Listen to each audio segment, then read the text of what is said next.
Chapter 934. In more than a month, Firefly Group's management had already drawn up a detailed schedule for the Real D plan and the 4200 plan. The start date of Iron Man was set for March next year, and the filming period was 3 months. After completing the filming of Iron Man in the first half of the year, the preparations for Gravity would also be ready. Eric would be able to invest in the production of Gravity in the second half of the year. From the start of filming to the completion of the final 3D and IMAX versions, 1.5 years would be enough. Therefore, the final completion date of the two plans was set at the end of 1999. Moreover, not only Gravity, but the Lord of the Rings trilogy, which had already completed the casting, was also confirmed to start filming at the beginning of next year. Due to the back-to-back shooting of the trilogy, the shooting period was as long as a year. After another year of post-production, the first part of the trilogy, The Lord of the Rings, was scheduled to be released at the end of 1999. An epic fantasy like The Lord of the Rings series was obviously suitable for the 3D and IMAX screens that pursued the visual experience, so Eric naturally wouldn't let it go. Gravity, and the first part of The Lord of the Rings, would guarantee that the 4,000 3D screens and 200 IMAX cinemas would have the resources for 2 blockbuster films. As for Spider-Man, which Cameron was in charge of, although according to the plan, this movie would also be completed at the end of 1999, Firefly Group did not have any expectations for Cameron to complete the movie according to the plan. Eric did not include this movie in the plan, and planned to let Cameron do whatever he wanted. However, according to the schedule, as Marvel's first superhero movie, Iron Man, which was scheduled for the summer of 1999, could only be excluded from the first batch of 3D IMAX movies. The first part of Star Wars, Episode 1 and MGM's next 3 Agent movie universe blockbusters were also unable to catch up with the first wave of 3D IMAX. Eric could only express his regret. After all, many things could not be done overnight. When Eric returned to Los Angeles, Katzenberg had already completed the first piece of the two plans, the acquisition of Canada's IMAX company. In 1994, Wall Street investor Richard Gulford was optimistic about the prospects of IMAX. He used all his assets to obtain the controlling shares of IMAX, and did his best to promote the commercialization of IMAX technology in theaters. However, due to the lack of support from Hollywood studios and several major theaters in North America, Richard Gulford's plan had almost no progress. IMAX technology was still limited to the screening of scientific and educational films in various museums. Eric had asked the company to invest a sum of money in IMAX for the research and development of the DMR technology used to convert ordinary movies into IMAX movies.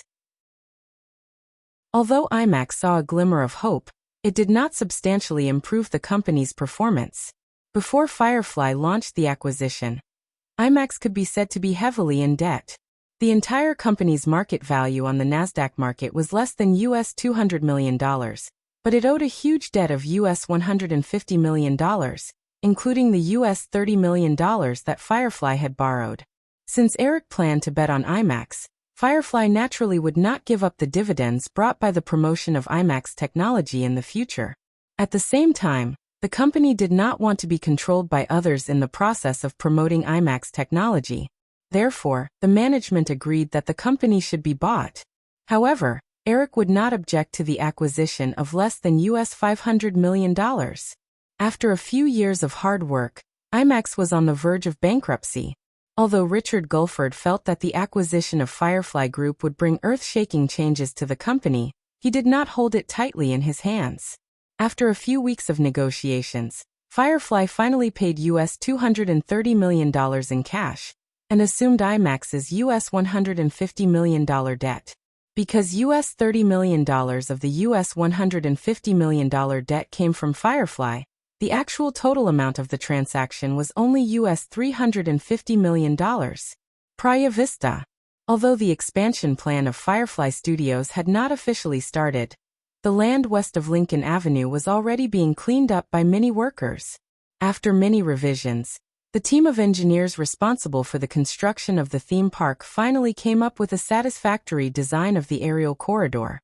The entire aerial corridor would be 4 kilometers long and 20 meters high, which was roughly equivalent to a 7-story building.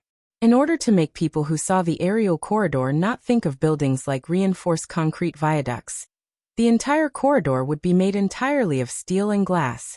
Although the height of 20 meters would be easily dwarfed by many buildings in other metropolises, in Praia Vista, where the average height of a building was no more than 3 stories, once the corridor was completed, it would undoubtedly be the most eye-catching landmark within a radius of tens of kilometers. With a conservative cost of US $50 million, this will definitely be the most expensive building in the entire studio. However, I think that anyone who has seen the renderings will think that US $50 million is worth it. On this aerial corridor, the sea in the west, Fox Mountain in the east, Los Angeles Airport in the south, and Santa Monica in the north are all in sight. On the still uneven wasteland, Katzenberg and Eric walked side by side. At the same time, they were excitedly talking about the expansion plan of the theme park. Eric looked at the open land around him that was waiting to be developed, and imagined the scene of the Firefly Studios theme park in the future. He suddenly understood why Michael Eisner had gradually built the Paris Disneyland from a budget of US $1 billion to US $5 billion. Eric had never been a person who liked grandiose achievements, but after listening to Katzenberg talk about the expansion plan of the Firefly Studios theme park, he couldn't help but want to build the scene described by the other party. The area of the land now was less than 1/10 of the 2,000 hectares of Paris Disneyland. However, just the aerial corridor would cost US $50 million. The total cost of the entire studio would definitely not be less than US $1 billion. The Firefly Studios theme park, the Real D and the 4,200 plan, the newly acquired IMAX, and the Hasbro company that was planned to be completely taken over. Although he had always wanted to slow down the expansion of the Firefly Group, unknowingly, the company was still developing rapidly. Eric casually kicked a stone under his feet and said, "Jeffrey, I don't have any opinions on the design of the attractions with the themes of Jurassic Park and A Nightmare on Elm Street. However, you should have seen the scenery designed by Peter Jackson for the Lord of the Rings series. I'm very optimistic about this project, so I hope that there must be enough space to build the theme of the Lord of the Rings series. Of course, I also think the design of the hole at the bottom of the bag is very interesting." Katzenberg nodded and said, "Speaking of this, didn't you plan to let Miss Kidman play the Elf Queen Galadriel? You weren't here during this time, so we didn't know how to talk to her about this." "About this, I've already discussed it with Nicole. You can just ask someone to sign the contract with her. The salary will be calculated at US $3 million. Katzenberg asked with some uncertainty. $3 million for 3 movies? Yeah. Eric nodded. For Nicole's current status, US $3 million for the Lord of the Rings trilogy was indeed a bit shabby. However, her role was similar to that of a guest star. US $3 million was actually the highest among all the actors. Eric was chatting with Katzenberg when an assistant of Katzenberg hurried over and said, "Mr. Williams, Mr. Katzenberg, the representative of Day Company is here. I have already asked someone to take them to install the equipment." During this time, the management had been thinking about how to reasonably reduce the budget for the 2 plans. A large part of the budget of US $1.6 billion would be the cost of updating the Real D movie projection system. Coincidentally, Texas Instruments was looking for the possibility of commercial promotion of the newly developed digital projector, so Katzenberg arranged this demonstration. The two listened to Katzenberg's assistant and walked to the east side of the cinema together. "I've already read the information. Although the digital projector prototype developed by Day Company can only reach 1280 by 1024 resolution, give them 2 years, I think it won't be too difficult for them to develop a device comparable to the 1920 by 1080 resolution of the film projector." As the two of them walked back together, Katzenberg began to talk about his opinion. "Jeffrey, have you thought about the fact that if we use digital projectors, we might be boycotted by the entire industry? Hollywood was only in North America, but the industry chain around film copying reached billions of dollars every year. If it was popularized worldwide, the number would be even larger." Katzenberg heard Eric's question and said with a teasing tone, "I still remember what you said at the Fireflyer Player Conference at the beginning of the year." Eric shrugged and said with a smile, "Okay, but I just don't think it's the right time to promote digital projectors. Eric had already read the information on the digital projector developed by Texas Instruments. Strictly speaking, Texas Instruments only developed the core DLP, digital light processing, technology, which could convert digital signals into optical signals for projectors. In his memory, many digital projectors or office projectors later used the DLP chip from Texas Instruments. However, just like the current digital camera, Eric was not very optimistic about the digital projector. Both technologies were in the early stages of development, which meant that whether it was a digital camera or a digital projector, even if it reached the corresponding resolution, it was certainly far from comparable to film in terms of color reproduction. Film used a chemical method to record colors. Even if this method did not reach the level of biological eyeballs, it was far better than the immature digital technology. To give a simple example, in a dimly lit environment, film could still record all kinds of things in the dimly lit environment very sensitively. However, due to the limited color recognition range of the current digital camera, when it could not fully restore a certain color, it would automatically make up for it with similar surrounding colors. Therefore, the image captured by the digital camera would often be dark in the dimly lit areas, while the image on film would be much clearer. Therefore, Eric felt that it would be appropriate to wait at least another 10 years to promote digital camera and digital projector technology. In fact, the digital movies in his memory did gradually become popular 10 years later. Katzenberg obviously did a lot of preparation work. When he heard what Eric said, he nodded slightly and said, "I actually feel the same way, but we have to wait and see first. You know, if we can really use digital projector equipment, we can save millions of dollars on the copy fees when we release a movie in the future. Especially the dual 3D copy and IMAX copy, the money we can save is even more." But some money can't be saved. Eric sighed with some regret. Speaking of which, after the two plans were implemented, at least in the next 10 years, because film would still be used, the copy fee was definitely an important factor that restricted many movies from being converted to 3D and IMAX. After all, Eric planned to use dual 3D projectors, which was equivalent to directly doubling the cost of film copying. However, this actually had an advantage. The high conversion costs could prevent too many inferior 3D movies from appearing. This was exactly what Eric was most worried about in the process of promoting 3D. Eric did not think that he could monopolize the 3D market for too long. Once 3D movies were popularized in advance, there were not many film companies that could keep their integrity for the sake of profits. Texas Instruments obviously attached great importance to this demonstration. The vice president in charge of DLP technology research and development rushed over in person. Although Eric and Katzenberg both knew in their hearts that the two plans in their hands were unlikely to use digital projector equipment for the time being, they still watched the entire demonstration carefully. As Eric imagined, although the resolution of 1280 by 1024 was not bad, in terms of film color, the digital projector prototype developed by Texas Instruments was undoubtedly full of improvements. After watching the demonstration, he discussed some technical details with the vice president of Texas Instruments. Soon it was time to get off work.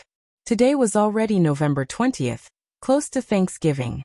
Eric did not return to the Sharp Corner Manor after work. Instead, he rushed to the Chinese Grand Theater in Hollywood with Katzenberg. This was because the first film produced by Disney Animation Studio after the digital transformation, Monster Power Company, would premiere at the Chinese Grand Theater today. Tomorrow was the official release time. Although it was only an animated movie, when Eric and Katzenberg arrived at the premiere, there was already a crowd in front of the Chinese Grand Theater. Katzenberg was personally responsible for Disney Animation Studio. After the summer release of Lion King 2 and Finding Nemo were both considered to be great successes, Katzenberg was both looking forward to and quite nervous about this film from Disney Animation Studio. Many people were also waiting for the results of the brand new Disney Animation Studio with complicated feelings. Chapter 935. Monster Power Company was originally Pixar's project, but Eric sold Disney's hand-drawn animation department. After the brand new Disney Animation Studio was reorganized, the director and screenwriter of Monster Power Company, Peter Doggett, was transferred to Disney Animation Studio. This project also followed and became the first work of Disney Animation Studio after the digital transformation. After Paramount bought the hand-drawn animation studio, they had released 2 films, Stranger Things in the Wind and The Lion King 2. Although the substantial increase in the salaries of the hand-drawn animators caused the cost of the 2 animations to increase dramatically, overall, the 2 2D animated films were commercially successful. Therefore, as the first work after Disney abandoned the hand-drawn animation department, if the box office of Monster Power Company did not reach a satisfactory level, Eric's decision to sell Disney's hand-drawn animation department was destined to be criticized and mocked again. Perhaps even within Firefly Group, there would be criticism. However, compared to Katzenberg, who was directly in charge of Disney Animation Studio, who was looking forward to it and was anxious, Eric was much more relaxed. Because he liked the wonderful creativity of the animated film very much, Eric had been paying attention to the production progress of the animated film for more than 2 years since the project was started. He even personally added some interesting story details. Therefore, Eric was still very confident in the box office of Monster Power Company. Moreover, the majority of the profit of animated films did not come from the box office. Peripheral products were the majority of the profit of this type of film. Speaking of which, stimulated by the 2 popular films at the end of last year, Titanic, and this summer's Finding Nemo, as well as the rights to develop peripheral products of the Lion King series were still in the hands of Firefly Group. The sales of peripheral products under Firefly Group had almost doubled compared to last year. In just the first 3 quarters, the sales of peripheral products had reached $2.5 billion. Due to the release of another new 3D animated film, Monster Power Company, at the end of the year, and the fact that Thanksgiving and Christmas were the peak consumer seasons, the company estimated that the sales of peripheral products of the company would very likely exceed $1 billion in the last quarter. This also meant that Firefly Group's 1997 peripheral product sales revenue would reach $3.5 billion. $3.5 billion of sales revenue from peripheral products was almost equivalent to 10% of the entire Firefly Group's annual revenue. In previous years, this figure was usually only around 5%. Moreover, compared to the average net profit rate of about 11% for all of Firefly Group's businesses, the net profit rate of peripheral products was 25%. Therefore, just the peripheral products alone would bring Firefly Group more than $800 million in profit this year. With a little comparison, one could see how shocking Firefly Group's income from peripheral products was. According to publicly available data, in the first 3 quarters of the year, Time Warner Group's revenue from peripheral products was only a mere $370 million. Their profits were even more pitiful. This was because Warner Brothers released Batman and Robin this year. Although it was a box office flop, it more or less boosted the sales of the Batman movie. Even for Viacom, who relied on the Blockbuster retail channel to develop peripheral products, although The Lion King 2 brought good box office revenue to Paramount, because they did not have the rights to develop the peripheral products of the Lion King series, Viacom's peripheral product sales revenue in the first 3 quarters of the year was less than $600 million. It was even less than Firefly Group's peripheral product profits. After attending the premiere of Monster Power Company and showing his face at the following party, Eric left early. When he returned to the Sharp Corner Manor, it was already past 10 at night. Entering the living room of the mansion, Eric saw that the guest area on the west side of the glass wall was lit up. Along the way, he saw Jennifer Aniston wrapped in a blanket. She was curled up on the sofa like a kitten sleeping soundly. A white Firefly player and headphones were on the floor next to her. There was also an open copy of Harry Potter and the Sorcerer's Stone next to her hand. Eric carefully picked up the Firefly player and Harry Potter and the Sorcerer's Stone and put them on the coffee table. He did not want to disturb Jennifer Aniston. He quietly walked to the kitchen. He made a pot of coffee and brought it over. He sat down on the sofa next to Jennifer Aniston. Eric poured himself a cup of coffee and began to look through the thick pile of documents on the coffee table in the guest area. After staying in the UK for a month, although everything at Firefly Group was running as usual, Firefly's system was huge. During this time, there were still a lot of things that Eric had to deal with personally. The documents related to the company's administrative affairs were all handled in the office. The pile on the coffee table in front of him was basically movie project information. Compared to this year's series of blockbuster movies, Firefly's movie release plan for next year was much smaller. Other than Michael Bay's The Day After Tomorrow, Firefly did not have any blockbuster movies released next year. Originally, there could have been a sequel to The Matrix, but Eric sold the production rights of The Matrix to Amblin Pictures, which was established by Spielberg and the others. Now Paramount, which was in charge of distribution, had scheduled The Matrix 2 for next summer. However, there was still no news of The Matrix 3. It was unknown if Amblin and Paramount would be eager to release The Matrix 3 at the end of next year like Time Warner in the original Spacetime. Since Amblin took over the back-to-back filming plan of the Wachowskis, and there was no news of changes to the script, Eric was still not optimistic about the two sequels. Although with the popularity of the first movie, after deducting all costs, the two sequels would definitely make Amblin and Paramount a lot of money. However, Eric had no regrets. Eric invested the $300 million from selling the rights to the sequel of The Matrix into the Clover Fund to buy technology stocks. Now that the $300 million had doubled, it would not be a problem to double or triple again in the next 2 years. In comparison, the two sequels to The Matrix, based on the $1.2 billion global box office in Zhang Ziyan's previous life, plus the income from the videotapes and other post-production profits, would not exceed $600 million in profit for Amblin and Paramount. Eric stopped thinking and looked at the document in his hand. This was a 3D IMAX film called Return to the Cretaceous Period that IMAX planned to produce. This film had already been approved before Firefly acquired IMAX. Since IMAX had changed owners, the decision of whether or not the film would continue to be made fell to Firefly. The film was only planned to be 45 minutes long and had a budget of $15 million. Before this, IMAX basically assisted some museums in producing IMAX documentaries. Although this film was only planned to be 45 minutes long, if it was produced, it would be the first IMAX film. Eric briefly flipped through the script. It was very rough, but after thinking about it, this film was not for storytelling. It was mainly to promote and showcase 3D IMAX technology. After thinking for a while, Eric picked up the pen on the coffee table and wrote a line at the end of the document.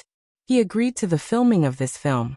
There were still 2 years before the 4200 project was implemented. This film could indeed be used to showcase the visual effects of 3D IMAX in advance. At the same time, it would allow the IMAX team to continue to accumulate technology. Eric put the folder aside and continued to read through the other scripts. Due to the long production cycle of special effects blockbusters, it was inevitable that Firefly would experience a temporary downturn in this area. Since Firefly's only major blockbuster next year was The Day After Tomorrow, Eric planned to find a few low to mid-budget films with good box office potential to fill this gap. Teddy Bear had already been approved. Although it was also a special effects film, the production of Teddy Bear was much simpler than Iron Man and The Lord of the Rings. It was expected to be released at the end of next year. In addition, Eric had asked Katzenberg to send people to Japan to search for horror movie scripts, and there had been results. Right now, the scripts for Ring and Ju-on were placed in the pile of documents in front of him. Eric contacted them through email when he was in the United Kingdom, and selected them from a large pile of Japanese horror film story outlines. He did not have time to read the detailed scripts. Eric remembered that Ring was released in 1998. He originally thought that Firefly would only be able to obtain the remake rights. But unexpectedly, when Firefly's staff searched for horror film scripts in Japan, although the script for this classic horror film had been completed, it had not yet started shooting. The Japanese naturally did not know that Ring would break the box office record for Japanese horror films. Since the script was fancied by Hollywood giants, they naturally offered it with both hands, so Firefly easily intercepted the script. The other Ju-on was obtained directly from the original screenwriter and director, Chong Shimizu, so there were no twists and turns. After quietly reading the script for a while, Eric looked up and was about to pick up the coffee, but he saw that Jennifer Aniston had woken up. She was lying there motionlessly with a pair of beautiful eyes. Eric smiled and clapped his hands. "Come hug." Jennifer Aniston heard Eric teasing a kitten and suddenly pouted in dissatisfaction. However, the little girl quickly kicked off the blanket on her body and gracefully floated over. Eric saw Jennifer Aniston pouncing on him. He quickly put the folder on his knees aside and reached out to hug the girl. Eric kissed the sweet face and smiled. "I already told you to go to the premiere with me. Isn't it lonely to stay here alone?" Jennifer Aniston's pointed chin knocked on Eric's shoulder and said softly, "I'm not going. I don't want to be found out that I made up with you again." "Oh, you're like plugging your ears to steal the bell. If you can't hear it, you think others can't hear it either. Last time, you caused such a big commotion. Do you still expect others not to know?" Eric held her waist and teased. Jennifer Aniston nibbled on Eric's shoulder in dissatisfaction. However, he was wearing a jacket and the texture was not very good. She quickly let go of her teeth and said, "Anyway, you're here. Even if they know, they have to pretend not to know." "Well, that's true." Eric was still smiling. His hand on Jennifer Aniston's waist lifted the hem of her sweater. Jennifer Aniston felt the movement of Eric's hand and twisted her waist. After a while, she felt that Eric's movements were getting more and more excessive. She said, "Not here, let's go to the bedroom." "Okay." Eric got up with the girl in his arms and said, "Let's take a shower first." The next day, he was awakened by the sound of knocking on the door. Eric had just opened his eyes and was still in a daze when the bedroom door was pushed open. Drew rushed in with a smirk and jumped directly on the big bed. "Hey little fat girl, good morning." With that said, the girl did not hesitate to use her cold little hands to grab Jennifer Aniston. The girl, who was also in a daze, immediately woke up when she saw Drew. Like a cat that met its natural enemy, she did not hesitate to grab a pillow to block Drew. She did not show any weakness. "Little b****, do you think I can't beat you? Ha, come and try. Wait, don't run." With that said, the two were already entangled together. Eric helplessly put on his clothes. Seeing that Jennifer Aniston and Drew did not intend to hit the important parts, he knew that they had a sense of propriety. He did not stop them and planned to let the cats fight. He walked to the door and planned to go to the other bathroom to wash up. Seeing the twins guarding the door, he ordered, "Watch them. If they are anxious, pull them away. If Drew needs your help, pretend that you did not hear it. You are not allowed to get involved in this kind of thing in the future." Seeing the twins nodding to show that they understood, Eric left with peace of mind. After a simple wash, he went to exercise for a while before going to the kitchen to prepare breakfast for everyone. While frying eggs, Jennifer Aniston and Drew finally appeared in the dining room outside. Although the two women were still arguing, they did not intend to fight again. "Now that you're done with your exercise, let's eat," Eric said as he lifted his chin towards the bread that was already prepared. "Bring these to the dining room. If you want to eat anything else, go find it in the fridge." The girl came over with a smile and said, "Eric, MGM is preparing a movie that lacks a female lead. It has to be a sweetheart type. It's best if she's over 30 years old." The girl was not to be outdone. Then you are just right. It would be best if you were hung on a tree in the first 5 minutes like in Scream." Eric knocked on the heads of the two women and said, "Well, today's confrontation ends here. If you want to find a sweetheart over 30 years old, contact Meg Ryan. If you want to act in a horror movie, find me. Well, someone bring me today's newspaper." Chapter 937. Eric arrived in New York in the afternoon. As soon as he got off the plane, he was stopped by Jeff Bezos, who personally came to pick him up.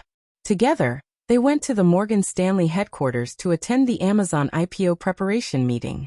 Jeff Bezos hoped that Amazon could receive some support from Firefly before the IPO to ensure that there would be no accidents during the IPO process. In Eric's mind, Amazon's position in Firefly's system was no less than Yahoo's. Although this IPO would temporarily reduce Firefly's shareholding in Amazon to 27%, in order to obtain more shares of Amazon in the future, Eric would naturally not be stingy with giving more support to Amazon. The meeting lasted until nightfall. After saying goodbye to Jeff Bezos and the others in the parking lot, Eric and Chris got into a black Mercedes-Benz together. The driver drove out of the parking lot. Chris leaned back in his seat and asked, "It's already 7:15. Do you want to eat first or go directly to Risington Avenue?" The fourth Victoria's Secret fashion show was still held at the Arsenal on Risington Avenue. The show started at 8 o'clock at night, but the guests had already begun to enter.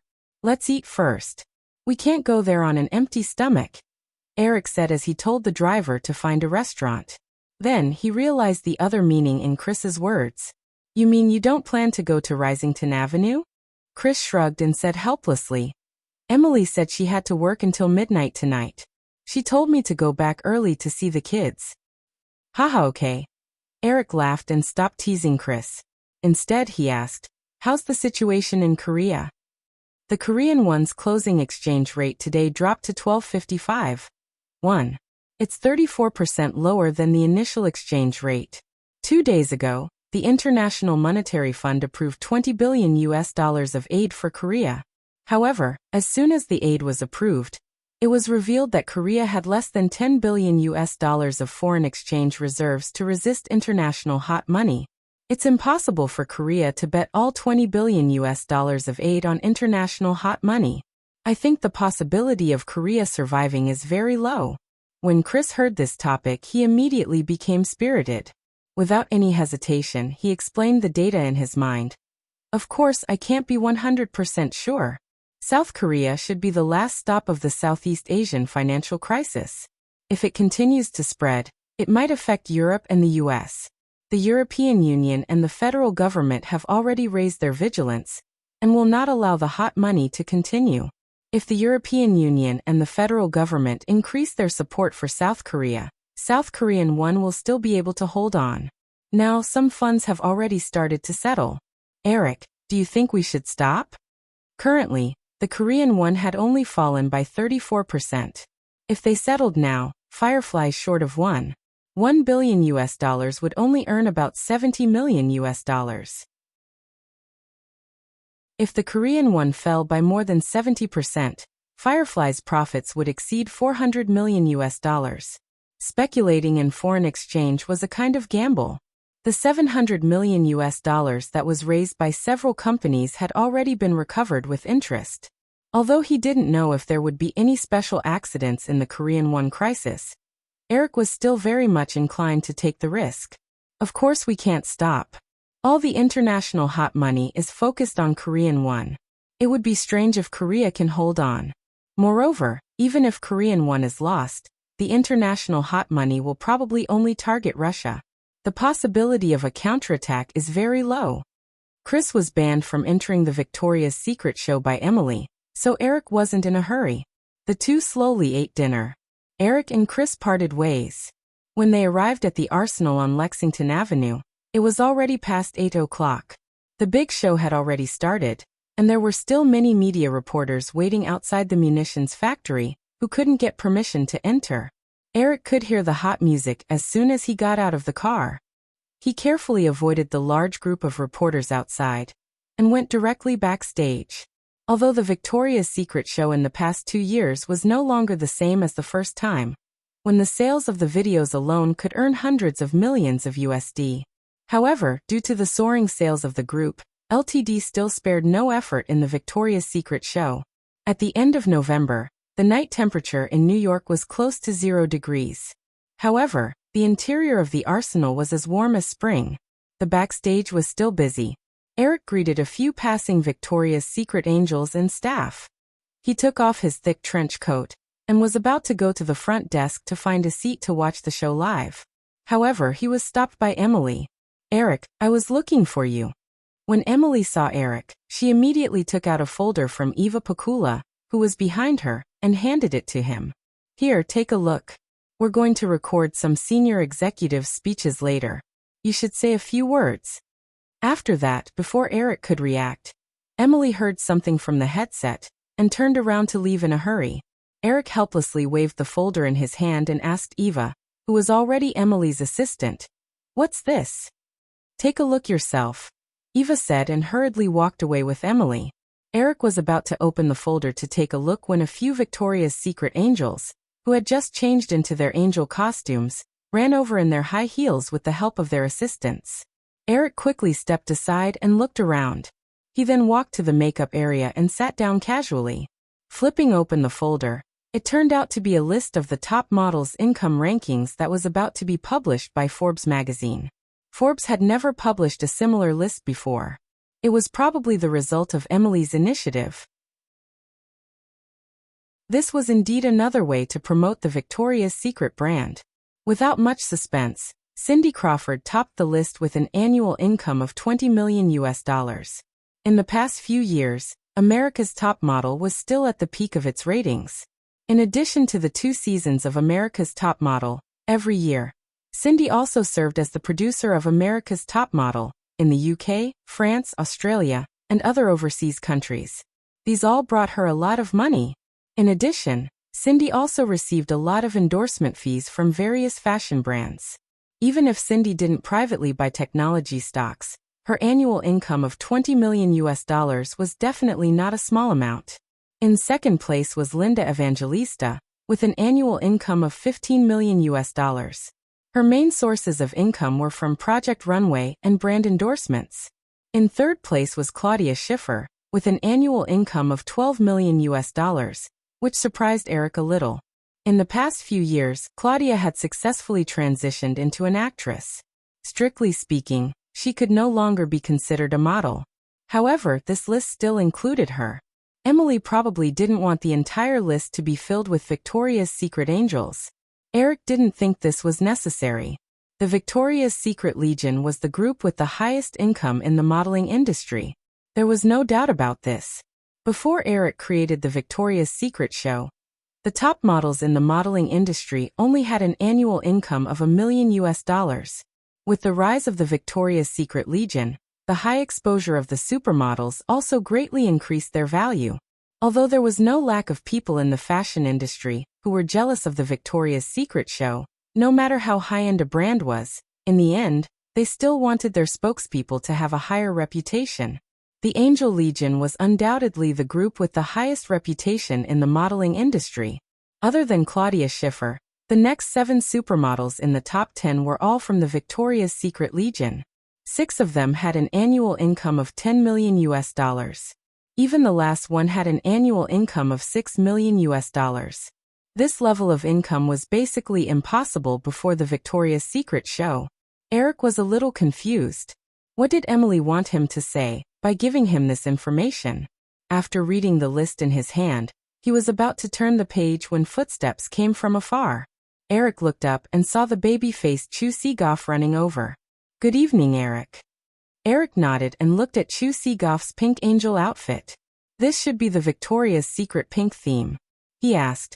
"How do you feel?" Chu Seagoff's originally excited little face suddenly became a little bitter. She sat down beside Eric and said, "Hungry? Oh, then eat something." Eric pointed to some snacks on the dressing table. This was already the custom of the Victoria's Secret show. Chu Seagoff didn't stand on ceremony. She picked up a box of chocolate beans, but in the end she held back. She just picked one up and put it in her mouth, narrowing her eyes in satisfaction. Eric couldn't help but laugh. "Don't be like that. You look like you've been abused." Chu Seagoff finished the chocolate and put the box back on the dressing table. "I haven't had a good meal for 2 months. I also have to keep working out. Now I've almost forgotten what chocolate tastes like." Eric handed the folder over and said, "Here, take a look. Will it give you more motivation?" Chu Seagoff took the folder from Eric and glanced at the list. She blinked a few times enviously and said, "So much. I'm afraid I won't be able to earn so much money in my life." "Of course not. If you work hard for a few more years, you'll definitely catch up with them. However, if you want to earn more money, you have to suffer a little. I know that too. I'm just afraid that I won't be able to persevere," Chu Seagoff said as she returned the folder. She looked more energetic and said, "I heard that you were here, so I came over to say hello. It's my turn later. Eric, will you be watching from the front?" Eric shook his head and said, I prefer to watch from the backstage. It would be better if I could go to the dressing room. Oh, then go ahead. No one will dare to stop you, Chu Si-goff said. She leaned forward and kissed Eric politely on the cheek. She got up and said, I'll go then. Eric, you'll definitely be at the party later, right? Of course. We'll dance together. Then it's settled. Chu Si-goff just ran off to wait for the stage. However, before Eric could turn his attention back to the folder in his hand, a theme ended. Cindy, Linda, and a few others ran over to say hello. Hey Daddy. Why are you hiding here alone? Linda walked over, and her first sentence almost made Eric fall off his chair. Although the girl said the word Daddy, her tone was full of ridicule. Seeing Eric's helpless expression, Cindy and the others laughed heartlessly. For a moment, Eric was surrounded by flowers. Many people's eyes were attracted to them. The invited reporters even raised their cameras. Eric raised the folder and wanted to smack Linda's head, but seeing that she was subconsciously protecting her hairstyle, he didn't smack her. He just waved the folder and said, I'm trying to see if the money you guys earn in a year is more than what I earn in a day. Unfortunately, none of you are. You guys are so disappointing. Ah. Linda suspiciously snatched the folder from Eric's hand. Cindy and the others also curiously came over. Wow, Cindy actually earned 20 million. I was wondering why Emily asked me about this a few days ago. So it was because of the rankings. Paulina, your income should be considered low. I remember that you signed an endorsement contract with Maybelline last month. It should be more than $6 million. Wow, Linda is such a lazy person. She actually earned 15 million. You're lazy. A group of beauties surrounded Linda and commented excitedly or disappointedly. Linda remembered Eric's words just now. She looked up and asked, Eric, just now, how much did you say you earned in a day? Paulina Pliskova, who looked like Audrey Hepburn, interrupted. Linda, you shouldn't have asked him this question. It must be very frustrating. Helena Christensen, who didn't manage to get a seat and could only stand next to Eric, also said, Yes, I read a magazine last time. It said that Eric's net worth is now more than $100 billion. Oh my God, $100 billion. If I had that much money, I probably wouldn't even know how to spend it. Don't worry, if you really have that much money, we can all help you spend it. Stephanie Seymour on the other side finished speaking and looked over with a smile. She said, Eric, we can also help you spend it. Eric immediately shook his head and pretended to be a miser. He said, I definitely won't care about my married daughter. I don't have a single cent. Stephanie Seymour had just married her rich boyfriend 2 years ago.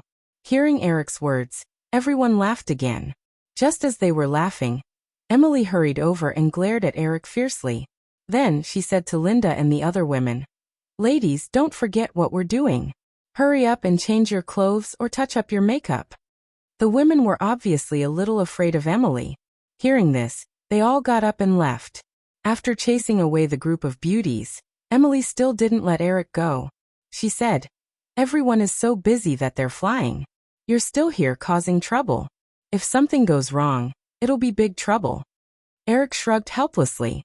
Can I say that I'm innocent? No. Emily shook her head and said, Have you read the document just now? Eric nodded. Almost. What do you want me to say? Chapter 938. It's an interview on the influence of the Victoria's Secret Angels, Emily said. When it's broadcasted on TV, I plan to include an interview with the executives and the Victoria's Secret Angels themselves. Eric understood. She wanted to hype up the Victoria's Secret Angels' annual income, so that Victoria's Secret could attract more attention. He pointed at Edward Razek, who had been promoted to Victoria's Secret's chief marketing officer, and said with a smile, Well, you guys can just say a few words. Do you think it's appropriate for me to praise the Victoria's Secret Angel for making so much money this year? I think the audience will be more likely to think, how much money did Eric Williams earn this year? Emily rolled her eyes and said, Don't worry, I won't let them think that way. You're the founder of the Victoria's Secret fashion show. You have the most right to speak on this topic. Think about what to say. I'll call the cameraman. Is there a need to rush? Who knows where you'll run off to in the next few days? Emily said before hurrying off again. Eric was just thinking about what to say when Emily walked over with a cameraman. She motioned for Eric to go to a quieter office. They sat down on the sofa in the office and waited for the cameraman to turn on the camera. Emily saw that Eric still didn't seem to be prepared to say anything. She knew that this topic was a little sudden, so she took the initiative to guide him. Then tell me, what's the root cause of the increase in the income of the Victoria's Secret Angels? Emily asked this in hopes that Eric would change the topic to Victoria's Secret's support for the angel supermodels. She only wanted Eric to say something related, and then choose a few suitable words to insert into the interview. However, Eric didn't understand Emily's intention this time. He thought for a while and said, I think the root cause is the actual manifestation of the eyeball economy. Eyeball economy? Emily asked doubtfully. Sensing Emily's confusion, Eric realized that the eyeball economy might be a term that started to become popular after the rise of the internet. He explained, the eyeball economy is an economic activity that gains economic benefits by attracting the public's attention.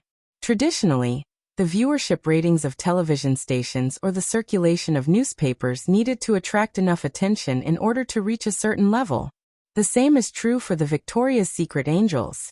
There are tens of thousands of girls in the modeling profession all over the world, but only this group attracts most of the public's attention. Emily was clearly led astray by Eric as she retorted, it's just that their income will increase with more attention. That doesn't make sense. Of course, in many news events, some ordinary people will suddenly receive a lot of attention, but this doesn't bring them any actual economic benefits. Eric agreed and said, there's also the problem of cashing in. The Victoria's Secret Angels gain more attention through the Victoria's Secret fashion show. At the same time, they have a complete management team behind them to help them cash in on this attention. Those fashion brands are willing to pay a higher price than before in order to increase their popularity. They hire supermodels from the Victoria's Secret Angels to be their brand ambassadors. In the end, their income is much higher than before. I remember Linda saying that she won't get out of bed without $10,000 a day. But now, if you want to invite her to a show, even $100,000 might not be enough. This is because she has gathered more eyeballs than before. Emily thought for a while and nodded. That's true. I didn't expect you to have so many interesting theories in your mind. The eyeball economy seems to be very compatible with the current internet industry. Of course, whether it's a portal or e-commerce, it needs to receive enough attention to be successful. If you pay attention to Amazon's hunger marketing in the first half of the year, you will understand this point more deeply. Wall Street's valuation of Amazon was only $2 billion in the first half of the year, but now it's $4.5 billion. It can be said that the eyeball economy produced by hunger marketing brought $2.5 billion of income to Amazon. If Yahoo wants to maintain its current rapid development, its future marketing strategy also needs to firmly grasp the concept of the eyeball economy. I remember that I wrote a memo to the higher-ups of Yahoo about this. If you're interested, you can find it and take a look. Emily nodded. She only realized the current situation when she saw the interested look on the cameraman's face.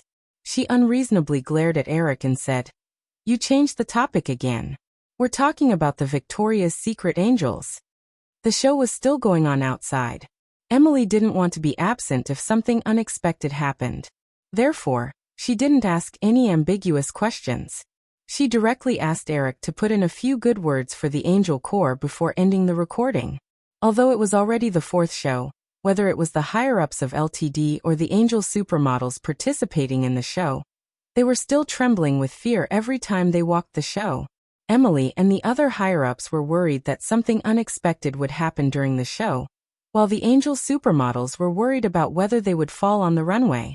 Back then, Diane Kruger relied on a shoe thrown on the stage to benefit from a disaster, and staged a Cinderella incident.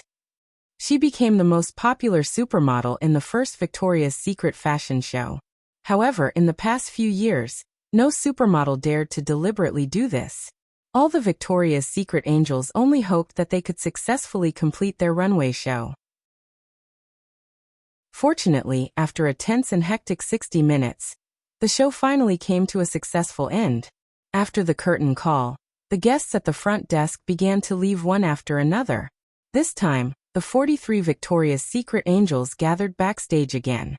After the big photo shoot for publicity, everyone would rush to the nearby Gramercy Park Hotel to participate in the after-party. Eric ignored the noise of a group of excited girls taking photos not far away. He was sitting not far away and chatting with Elton John, who was the guest singer of the show, trying to persuade the legendary British singer to join the Yahoo Music store. However, Cindy and Linda ran over from the photo-taking crowd and pulled Eric to participate in the photo shoot. Eric looked at their high-heeled boots that were above their knees and shook his head firmly. He smiled and said, "No, I'm not going to stand with you girls for a photo shoot. It will affect my tall and heroic image."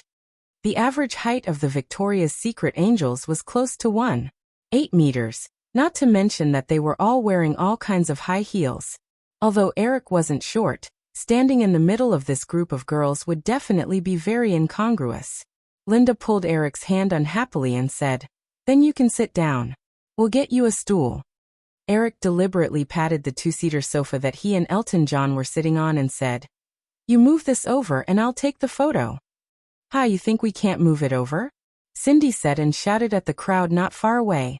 After successfully completing the show, the group of girls who were in a state of excitement rushed up without hesitation.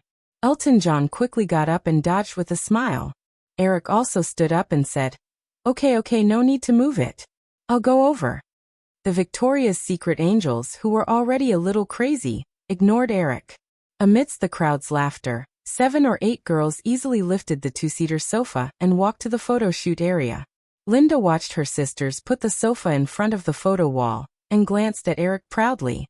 She pulled him over and pressed him in the middle of the sofa. She didn't leave and sat down next to Eric. With Linda taking the lead, the other angels also swarmed forward. Cindy easily grabbed the seat on Eric's right, and the armrests on both sides of the sofa were quickly occupied as well. Eric also felt a gust of fragrant wind behind him, and he could feel a few pairs of small hands touching him. He didn't know if it was intentional or not.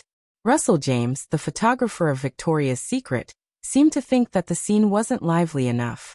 He waved his hand and said, "Mr. Williams, can you cross your legs? Also, who can come to the front?" Since he had been pulled over, Eric could only cooperate and cross his legs. However, in his heart, he thought that this photo must not be leaked. Otherwise, he would definitely be surrounded by countless male creatures. Because she was a newcomer, Chu Si-goff, who was squeezed out of the crowd, immediately left her seat and walked to the front of the sofa when she heard Russell James's words. As a top model, posing was almost instinctive. Chu Si-goff naturally leaned against Eric's legs and sat down. She slightly curled her long legs and gently put an arm on Eric's knee. The other position was occupied by Helena Christensen. She was still wearing the sexy angel costume, and her soft body was gently pressed against Eric's legs. Russell James directed a few more supermodels to pose. 43 beauties surrounded Eric tightly. Only then did he raise his camera and shout, "Okay, 3, 2, 1. Yeah." In the banquet hall of the Gracie Garden Hotel, all the angel supermodels had changed into their best clothes. Eric had just finished a dance with Cindy and came out of the dance floor when he was stopped by Stephanie Seymour, who was holding her husband, Peter Grant's arm. After a few simple greetings, Stephanie Seymour gradually got to the point and asked, "Eric, I heard that MGM is producing a TV series that you personally conceived for the newly acquired Bravo channel. Do you think I can give it a try?" The TV series that Stephanie Seymour was talking about was naturally Desperate Housewives. At present, the series had already begun casting and was scheduled to air in the spring of next year. Eric knew that this was the last time that Stephanie Seymour would participate in the Victoria's Secret runway. Although she was not yet 30, her husband, the publishing tycoon Peter Grant, obviously didn't want his beautiful wife to appear on the Victoria's Secret runway anymore. He had specifically told Emily about this in private. Eric wouldn't expose these little tricks. After all, if it were him, he would probably do the same. Glancing at Peter Grant, who maintained a smile but clearly had some helplessness on his face, Eric showed a regretful expression and shook his head. I'm sorry, Stephanie. Of the 4 female leads in the plan, 3 of them are set to be around 40 years old. Although the last one is the same age as you. I hope that this character can be Latina. You know, we have to set some minority characters. Speaking of which, Stephanie Seymour seemed to be only 29 years old this year. Even her profession was very much in line with the setting of the retired supermodel character played by Eva Longoria in the original Desperate Housewives. If it wasn't for political correctness, Stephanie Seymour could really give it a try. As for what Peter Grant thought, Eric naturally didn't care. However, although the Wisteria neighborhood in the script was obviously a wealthy middle-class white community, if ABC really set all 4 female leads as white people, and if the series became popular in the future, it would inevitably be attacked by people with ulterior motives. Stuffing in a Latina would be a way to shut some people's mouths. Stephanie Seymour wasn't discouraged. As if she still wanted to say something, Peter Grant, who was standing next to her, finally couldn't help but say, "Baby, you'd better not make things difficult for Eric. I think it's best for you to focus on your child for the next few years." Because of her age, Stephanie Seymour, who realized that she was about to retire, couldn't wait to marry Peter Grant a few years ago. However, the consecutive Victoria's Secret shows unexpectedly gave her career a second chance. As an ambitious woman, she now had some regrets in her heart. She would be leaving Victoria's Secret next year. She knew that if she didn't do something, in less than 2 years, her newly revitalized career would fall into silence again. That was why she hoped to get a chance to act in a TV series from Eric. Because of the theme, several female leads of City on Fire were now doing well in the fashion industry. Stephanie Seymour didn't doubt that if she could get a role in Desperate Housewives, which was personally conceived by Eric, her fame could be maintained for a long time. However, after hearing her husband say that, Stephanie Seymour couldn't embarrass him in front of Eric and Cindy. She could only nod obediently and chat with Eric for a while before reluctantly walking away with Peter Grant. Cindy watched the 2 of them walk away, and then smiled with some schadenfreude. See, Stephanie must be regretting it now. Marriage is not only the grave of love, but also the grave of career. Eric smiled and said, "If it weren't for Victoria's Secret, I think you would be in the grave by now, right? Yeah, I would probably, find a man who's not as good as me, but not too far behind me. That way, I could live a free life unlike Stephanie, who's bound by her husband's family background." Eric saw Emily not far away. He walked over with Cindy and asked, "What about now?" Now, Cindy's eyes were a little confused. She shook her head and said, "Now it's not easy to find the kind of man I originally hoped for. If he's too far behind me, I'll definitely not be able to live. If he's similar to me or a little better than me, they'll definitely think that I'm too strong, and it won't be good for them. Then you might as well find a woman. I think Linda is good. Hee hee, then you can adopt a child." Eric casually joked. He didn't notice the change in Cindy's expression. He walked in front of Emily and said, "That photo, don't send it out. I don't want people to throw eggs at me because of jealousy."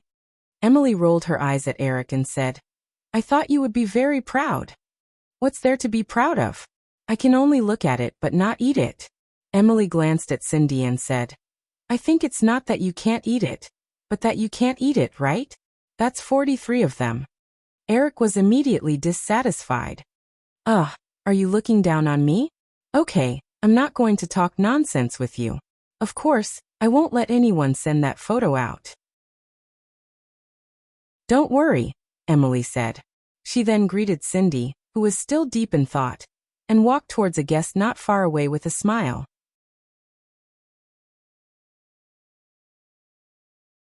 Chapter 939. After a few years of operation, the Victoria's Secret show had completely confirmed its status as the Super Bowl of the fashion industry. On the second day of the show, countless media outlets began to report on it spontaneously, raising the expectation of the TV broadcast a week later to the highest level. A newspaper owned by the Forbes Corporation also released the 1997 supermodel income list in a timely manner a few days later. This supermodel income list, which was comparable to the annual income list of Hollywood actresses, naturally caused several heated discussions, and even caused the stock price of Ltd to rise. After the Victoria's Secret show, Eric focused his attention on Amazon, which was about to be listed. On December 1st, Amazon officially entered the Nasdaq market. The 30 million shares, which were issued at $15, finally opened at $20.55, an increase of 37%. Until the end of the day, Amazon's stock price remained high at $13, which made Amazon's market value reach $65 billion on the day of its listing. The 90 million shares of Amazon held by Firefly also increased to more than $8 billion on the day of Amazon's IPO. This was more than 6 times the amount that Firefly had invested in Amazon. According to Amazon's stock price on the day of its listing, the company's price-to-earnings ratio was more than 60 times. Although the Nasdaq market bubble in recent years had caused the price-to-earnings ratio to be generally high, the price-to-earnings ratio of Amazon's stock price was still twice the market average. This inevitably caused the media to worry about the stock market bubble again. Eric remembered that when the Nasdaq technology stocks were at their craziest, some companies' price-to-earnings ratios were even more than 1,000 times. Amazon's price-to-earnings ratio of more than 60 times was just the beginning. The next 2 years would be the craziest time of the Nasdaq market. In December, Thanksgiving was over. Although there were still 3 weeks before Christmas, the festive atmosphere in America was even more intense.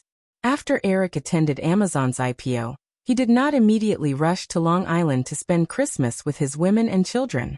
Instead, he quickly flew back to Los Angeles and devoted himself to the busy work at the end of the year. While Eric was in New York, MGM's Amazing Night at the Museum 2 was released on November 28. The box office for the first 3 days was $17 million, and the box office for the first 7 days was only $79.8 million, which was lower than MGM's expectations of $85 to $90 million for the first week. As a special effects blockbuster whose production cost had soared to $120 million, the film's total box office in North America would probably stop between $150 million and $200 million, far lower than the first film's $250 million box office in North America. The corresponding overseas box office would probably not be too ideal. Compared to Amazing Night at the Museum 2, Monster Power Company's box office performance was very good. After the box office of $59 million in the first week, the box office of Monster Power Company only dropped by a very small 24% in the second week.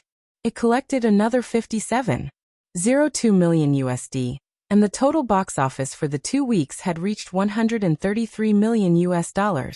Based on the box office and word of mouth of Monster Power Company, the 3D animated movie's box office in North America might exceed $250 million.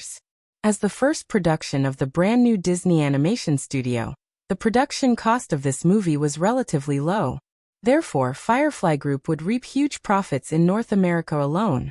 MGM's headquarters in Century City. Eric flipped through the audition materials for Desperate Housewives and chatted with Amy Pascal about the box office of Night at the Museum 2. The production cost of the first installment of Night at the Museum was only $70 million, and the global box office was close to $600 million. The production cost of the sequel had soared to $120 million, and the global box office was expected to only reach $400 million. Even so, MGM's profits were still very secure, but the production of the third sequel needed to be done carefully.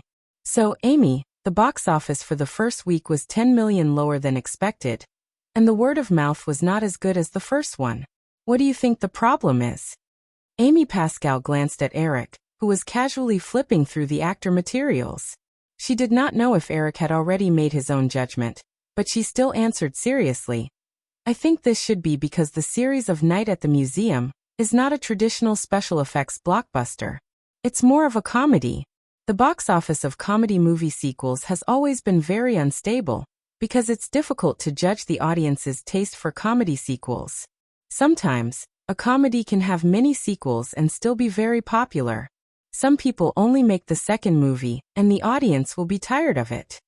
Eric nodded. The protagonist of Night at the Museum was Ben Stiller. At the moment, the reputation of Hollywood's troublemakers had not yet risen. But a group of comedy stars led by Ben Stiller had begun to gather. It was not an exaggeration to say that Night at the Museum was a troublemaker comedy. Troublemaker comedies generally had the characteristic of lacking sequels.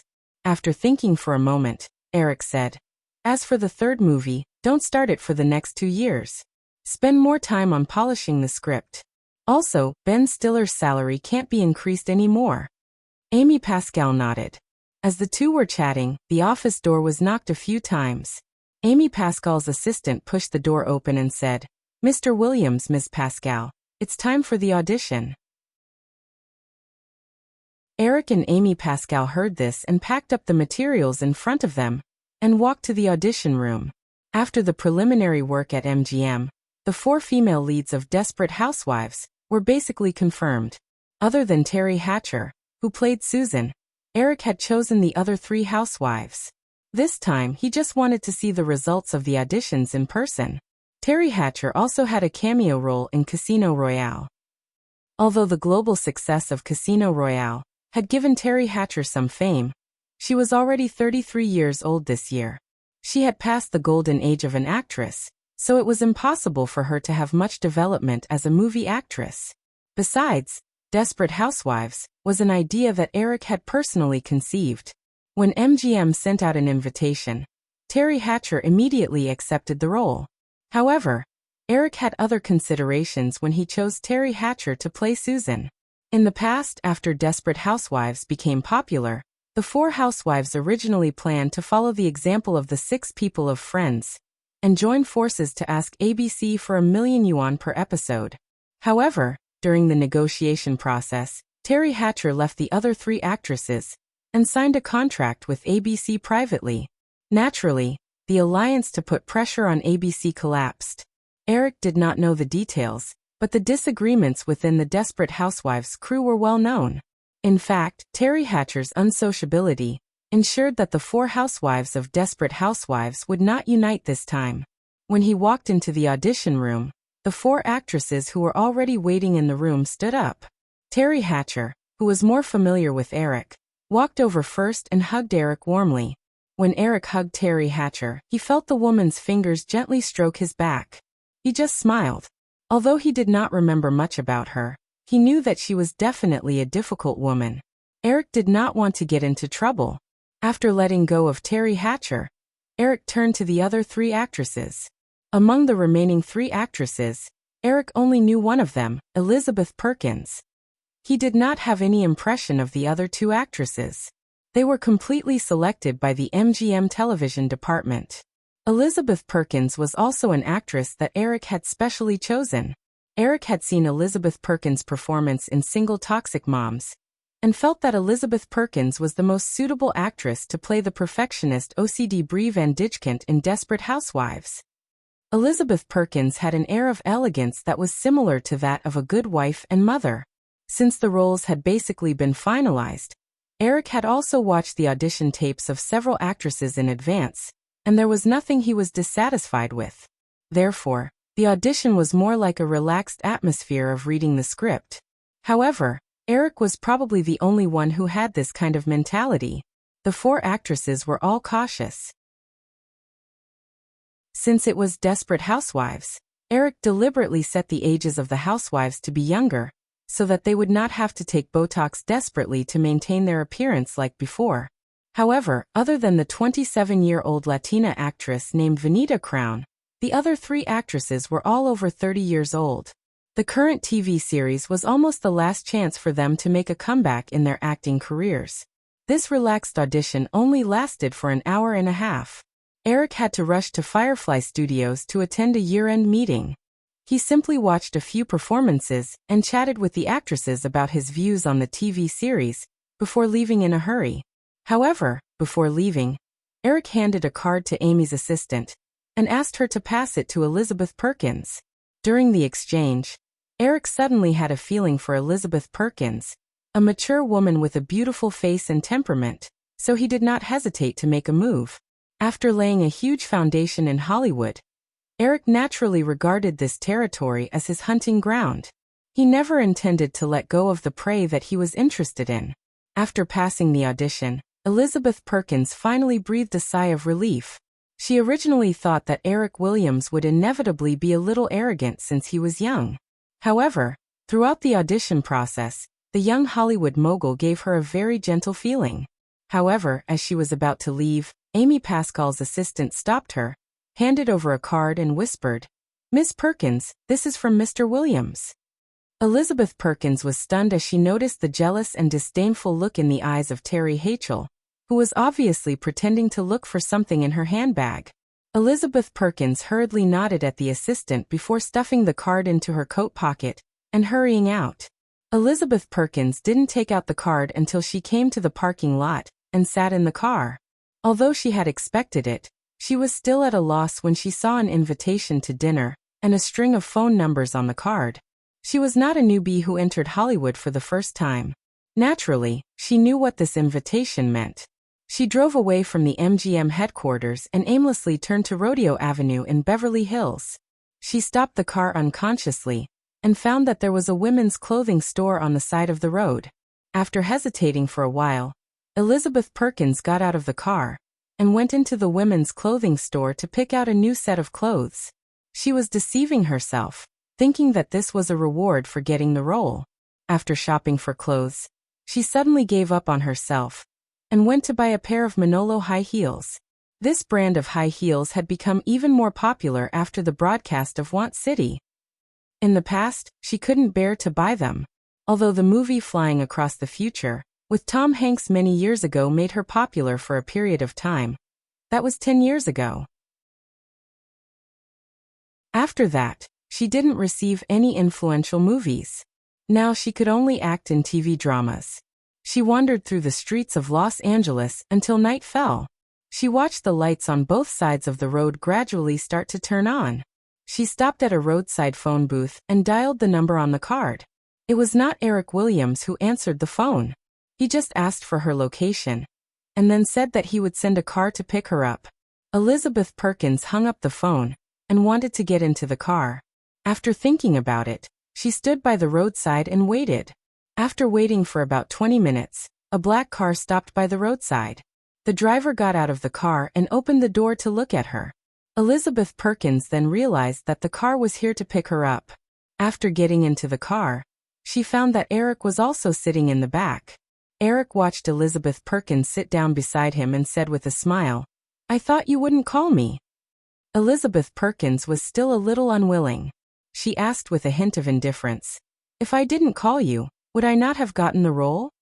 Eric shrugged and said in a somewhat hateful tone, "Maybe. You have to know that a big shot like me usually can't stand being rejected." Elizabeth Perkins could sense that Eric was joking. She could not help but add, "And you don't know how to say nice things to make a woman happy." When Eric heard that, he turned his head and looked at the woman next to him carefully. Only then did he realize that she had changed into a new set of clothes. He nodded and praised, "You look very beautiful tonight." Elizabeth Perkins subconsciously raised her chin. "And I'm 10 years older than you." Elizabeth Perkins immediately regretted blurting out this sentence without thinking. She did not think that a person like Eric would endure her slightly provocative words again and again. Eric was not angry at all. Instead, he smiled even more hatefully. "It seems that the whole Hollywood knows that I like more mature women." Elizabeth Perkins opened her mouth, but this time she held back and did not say anything. She just rolled her eyes at Eric. Eric looked at the woman's appearance and thought of something. He asked, "I suddenly remembered another thing. Are you married?" Elizabeth Perkins turned her head. "Do you still care about this?" "Of course." Eric nodded and said, "I actually have a little principle. If you are married, I will send you back now." Elizabeth Perkins stared at Eric for a few seconds. Seeing his serious face, she shook her head and said, "I was married once. It was a long time ago." "Oh, it seems that there is a story. Maybe we can talk later." Elizabeth Perkins felt that Eric's tone was hateful again, but she just rolled her eyes again. She had never heard of the saying that life was like that: if you could not resist, you could enjoy it. However, she also found that Eric was actually a guy who was very good at pleasing and even accommodating women. After dinner, she felt that tonight's experience was actually not bad. So many things became natural.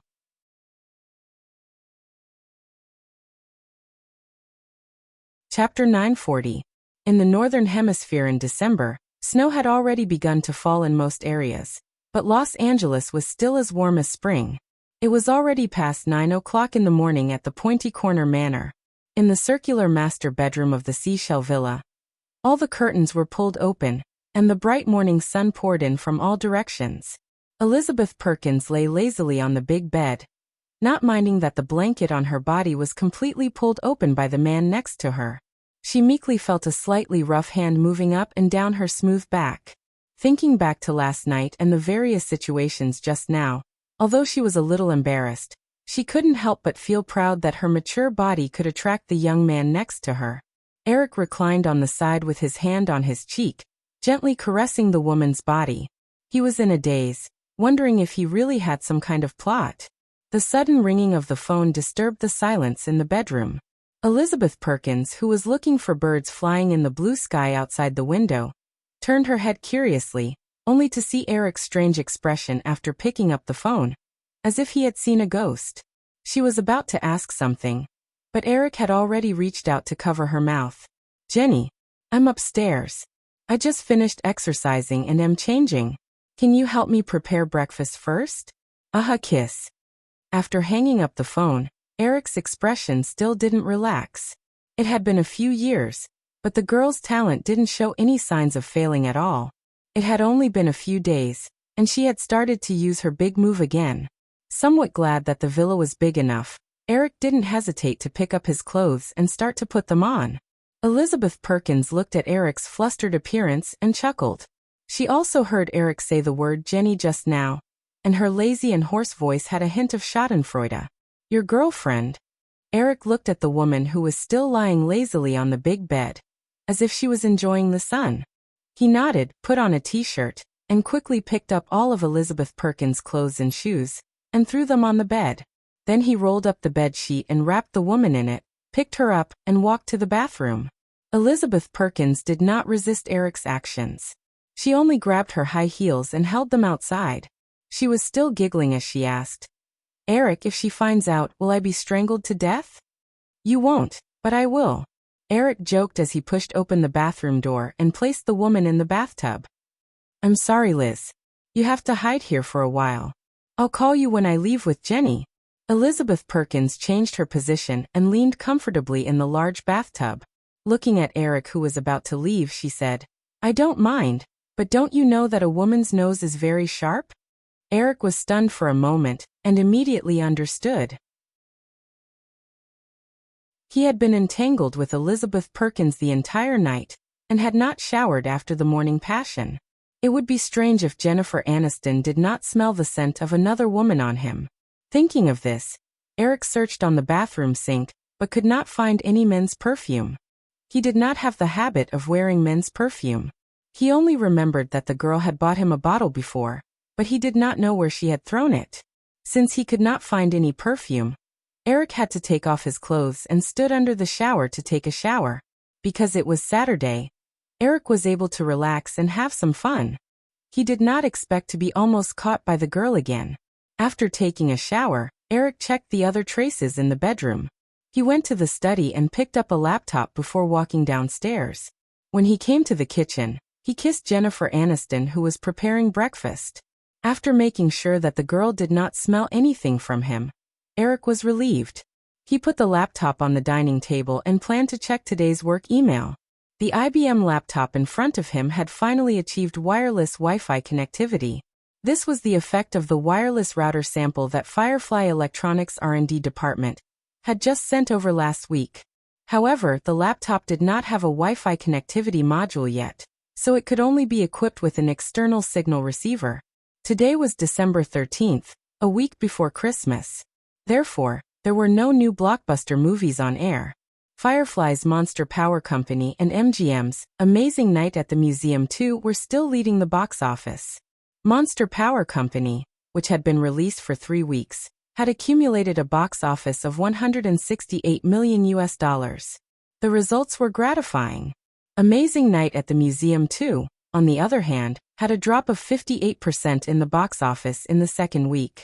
The accumulated box office had just broken through $100 million and reached $112 million. After seeing the results of Amazing Night at the Museum 2, Eric could not help but worry about Rush Hour 2, which was going to be released next week. This was an action comedy movie starring Jack Ching and Chris Tucker. The production cost of the first movie was $33 million, and the global box office was close to $250 million. Although Eric had asked New Line to sign a contract with the two male leads from the beginning, because the first movie was a huge success, the two lead actors' salaries for the sequel were increased to $15 million. Therefore, the two lead actors received $30 million in salary this time. The production cost of other aspects also increased, causing the total production cost of Rush Hour 2 to reach $70 million. Although the production cost of movies in the past 2 years had repeatedly set records, a production cost of $70 million was still considered a big-budget movie. Eric had watched the original Rush Hour trilogy, but he did not pay attention to the production cost and box office of the three movies. He also did not know how much the $70 million production cost would bring to Firefly. Also, the movie's schedule was not very optimistic. Other than Jurassic Park 3, which was scheduled to be released a week after Rush Hour 2, there was also the sci-fi movie, Starship Troopers, produced by Sony Pictures. Eric remembered that this sci-fi movie had been criticized for having too many political metaphors. However, special effects movies were still very popular in recent years. Obviously, the average audience would not pay too much attention to political issues.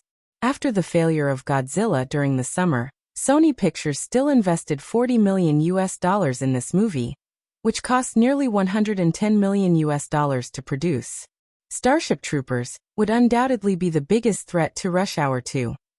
During the summer there were Prison in the Sky, Finding Nemo, Casino Royale, Jedi Cop 2.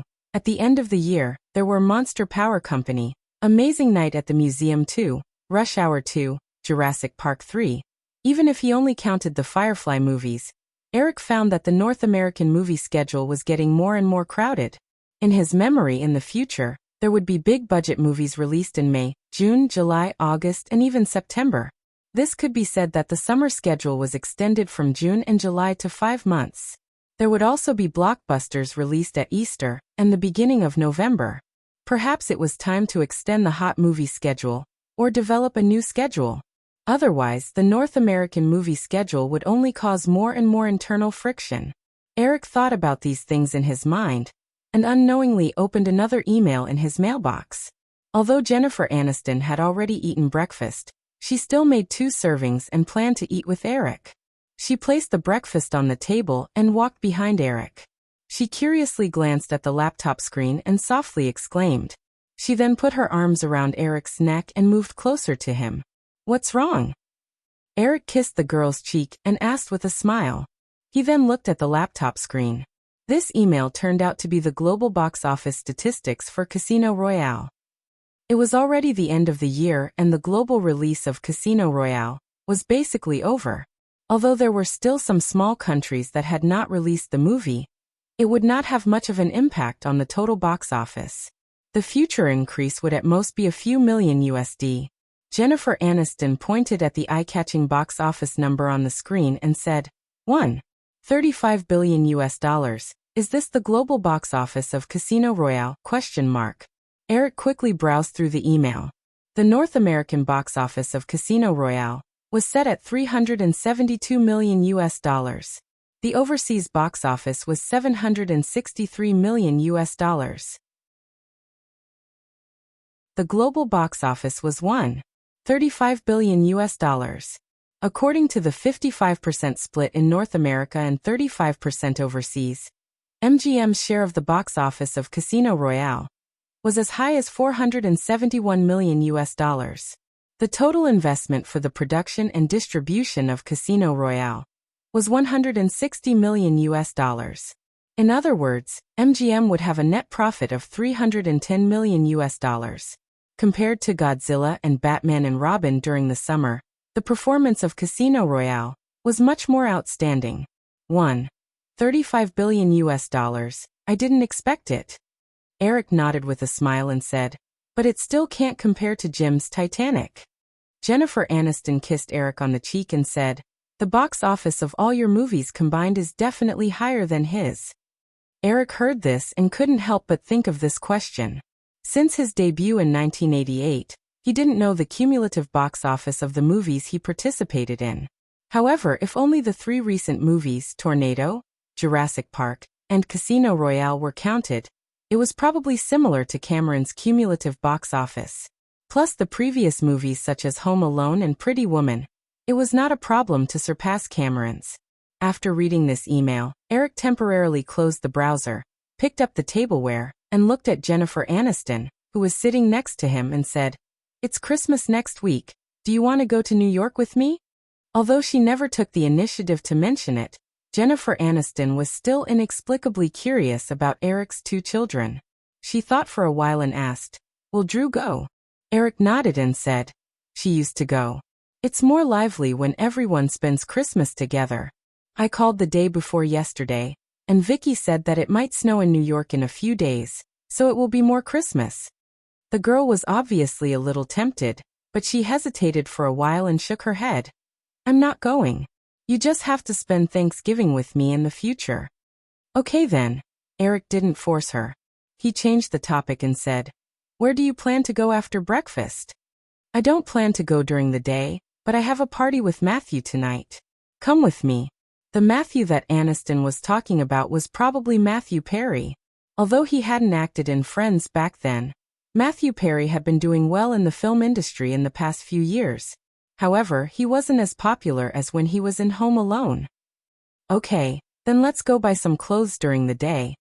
Eric naturally wouldn't refuse Jennifer Aniston's small request. After eating a few mouthfuls of breakfast, he suddenly thought of something and said, speaking of Matthew, I happen to have a comedy that has been looking for a male lead. Maybe I can let him try. Well, of course, the scale of this comedy may be a bit too big. I don't know if he will be willing. Eric's main work during this period was several new films around the Firefly genre, and Teddy Bear was one of them. The original Mark Wahlberg had just debuted, so it was naturally not suitable. During this period of time, the roles that the casting department provided for him were also very difficult to satisfy. Now that he thought about it, Matthew Perry, who looked a bit haggard but also had the temperament of a comedian, was perfect for the role. In this regard, Mark Wahlberg was even worse. Jennifer Aniston raised her head happily. She had always regarded Matthew Perry as a good buddy. Matthew Perry's career hadn't been very successful in the past few years, so she was originally wondering if she could ask Eric to help him again. She said, Eric, really? Of course, but as I said just now, the scale of this movie is a bit too big. Is it going to be vulgar? Eric shook his head and said, no, it's just that, well, there are a lot of vulgarities. It's the kind that has no bottom line. Oh, I happen to have the script here. You can take a look first. As Eric said this, he found the script document for Teddy Bear on his laptop, opened it, and pushed it in front of Jennifer Aniston. Jennifer Aniston was eating oatmeal, so she didn't prepare anything. She held a spoon and ate while reading the script. However, after a few minutes, the girl almost spat out a mouthful of porridge. Fortunately, she turned around in time and took a piece of tissue to cover her mouth, so she didn't embarrass herself. After wiping the corners of her mouth, the girl laughed presumptuously. Ha ha ha, this is really too vulgar. It's actually on the floor. The guy who wrote this script must be a bastard. Eric was suddenly speechless. He touched his nose and didn't know if he should take the initiative to admit it. Jennifer Aniston was naturally not stupid. She noticed Eric's expression and immediately understood. She laughed even more happily. Haha, so you are that bastard. I don't know how many people who like teddy bears will scold you after watching the movie in the future.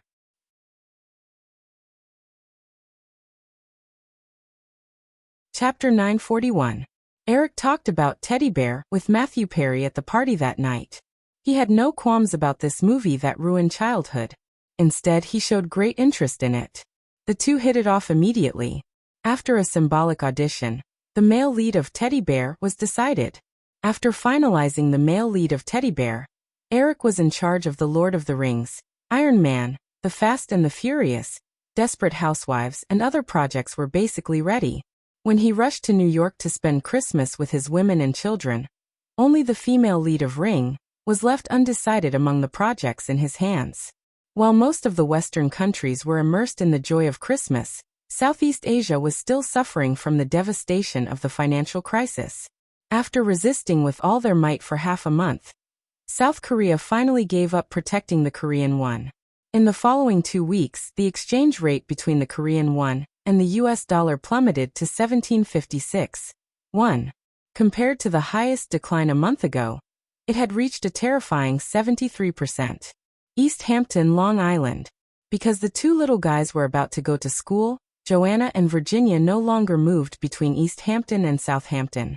Now, a brand new elementary school was being built in East Hampton.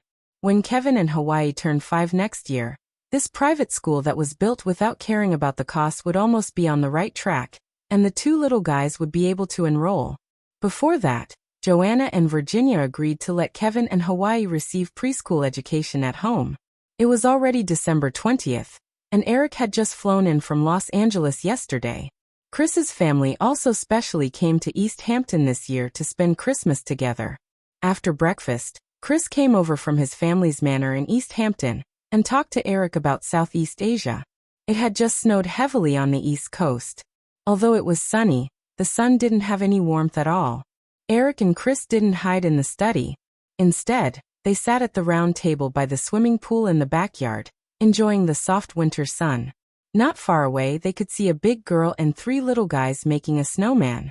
They were Eva Pakula, Kevin, Hawaii, and Emma. I don't know if Mike Tapler of the Apollo Fund is crying in private. He chose to short Thai baht, Indonesian rupiah, and other currencies. This time, he bet that the Korean won wouldn't plummet. It's said that he lost $2 billion US, and more than half of his early earnings were basically used. A lot of funds that weren't 100% sure about the Korean won's direction regretted it. But they were lucky, at least, they didn't bet wrong. It plummeted 73%. Almost no one expected the Korean won to fall so much in such a short period of time. Many people started to settle when the Korean won was at 1,500. If you didn't insist, I would have done the same at that time. But fortunately I didn't. Now the funds in our account are close to 800 million. After the final settlement, after deducting all kinds of expenses, the profit is at least 450 million US dollars. Chris said excitedly. Eric was actually a little surprised. He originally thought that his reincarnated memory wouldn't be of much help in this financial crisis. But the reality was also beyond his expectations. Take the Korean won for example. If Chris chose to settle when the Korean won was at 1,500, the Korean won would depreciate by about 50%. Firefly invested $1 billion US in a short position. According to the Korean won exchange rate, they could recover about 550 million US dollars. After deducting 300 million US dollars, the profit was only 250 million US dollars.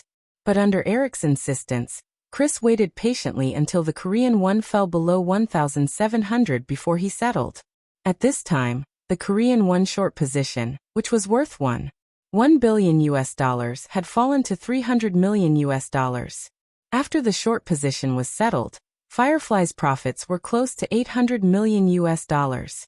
After deducting the principal, the profits were more than double the Korean won's 50% depreciation. During the Southeast Asia financial crisis, Firefly's 700 million US dollars investment had increased to $8 billion US dollars. This had exceeded Eric's expectations. But a large part of the reason for this was because Firefly had invested very little, and it was easier for them to turn their ship around. If it were Quantum Fund, a large fund that could change the financial situation, it would be impossible for them to get such high returns. As they chatted, the twins brought a pot of hot coffee over. Both of them stopped talking, and Eric looked at the twins' necklaces. He noticed any on their necklaces. This should be the younger sister, Eve. After Eve left, Chris picked up the coffee she had just poured for them and said, "Eric, don't you think there are too many women around you? This is my dream for 2 lifetimes." Eric smiled and picked up his cup of coffee. He pointed to Eva Pakula. "That one does not count." Chris looked at Eve's departing figure and said, "If that's the case, then forget about the rest." "That's right." Eric nodded without hiding anything. Regardless of whether it was a man's possessive nature, although he had no intention of eating the twins, Eric had no intention of giving them away. Chris asked half-jokingly and did not continue the topic. "Speaking of which, there is a fund manager gathering in Manhattan next weekend. Do you want to go? You can go by yourself. I have nothing in common with them." Eric shook his head. He was not interested in this group. "But Soros will be there too," Chris said in an encouraging tone. "The last time I met him, he said that he liked the comments you made about him and hoped to have a chat with you one day." Eric asked, "What comments? I don't remember meeting him before." "I think so. He only mentioned a few sentences in ancient Chinese, and I did not ask him about it."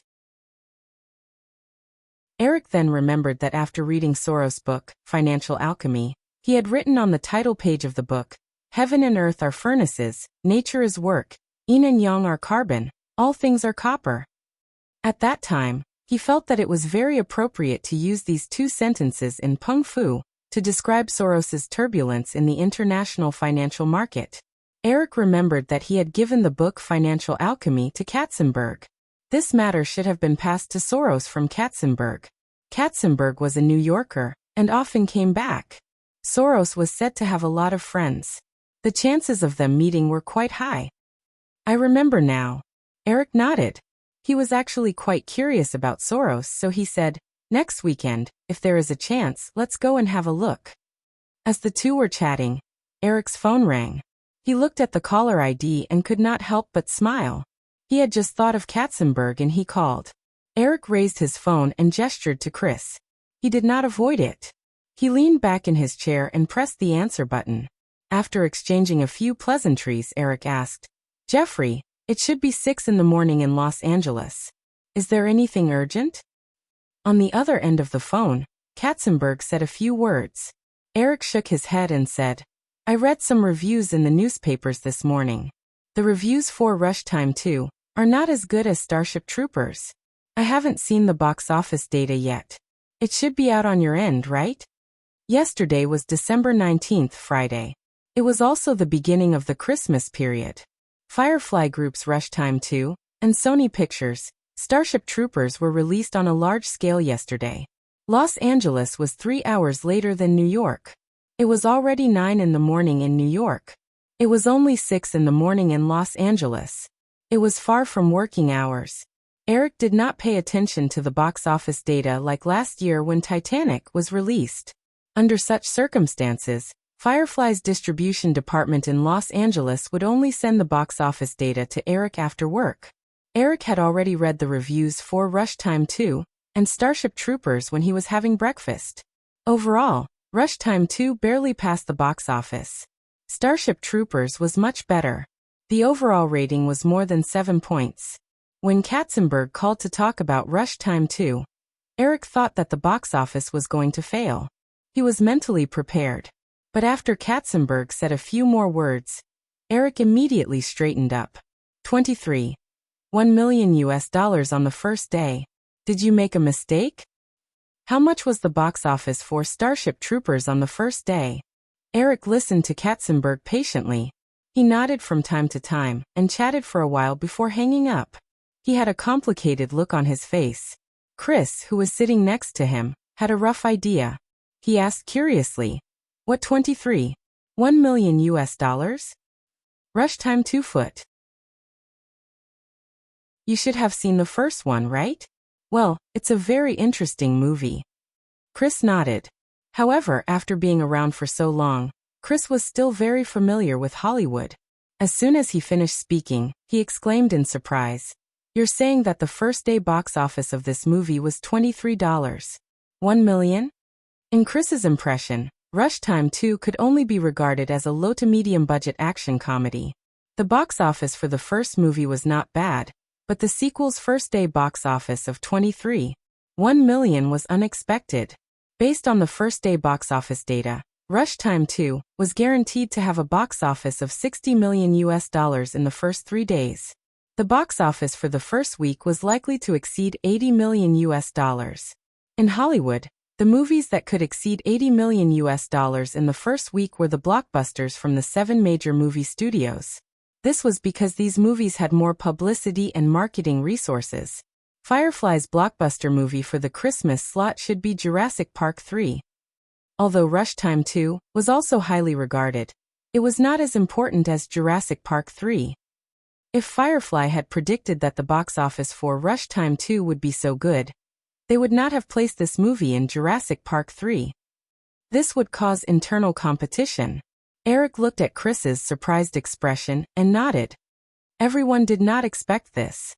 New Line's best estimate for the first weekend box office for Rush Time 2 was $30 million.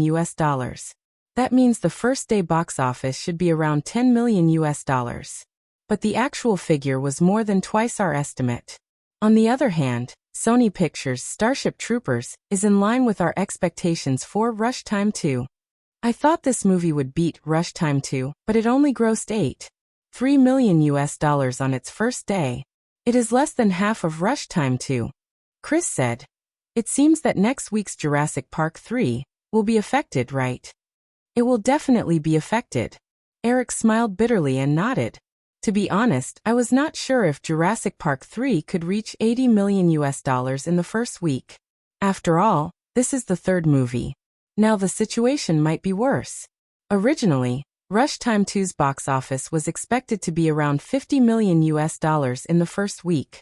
This way, the box office for the second week will drop to $30 million. This will not affect Jurassic Park 3.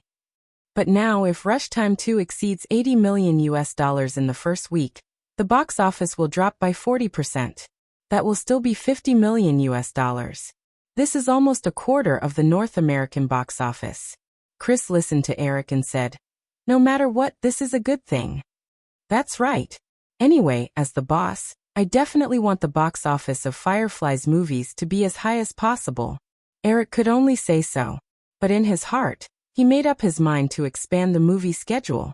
At least, he wanted to prevent Firefly's movies from being affected by each other.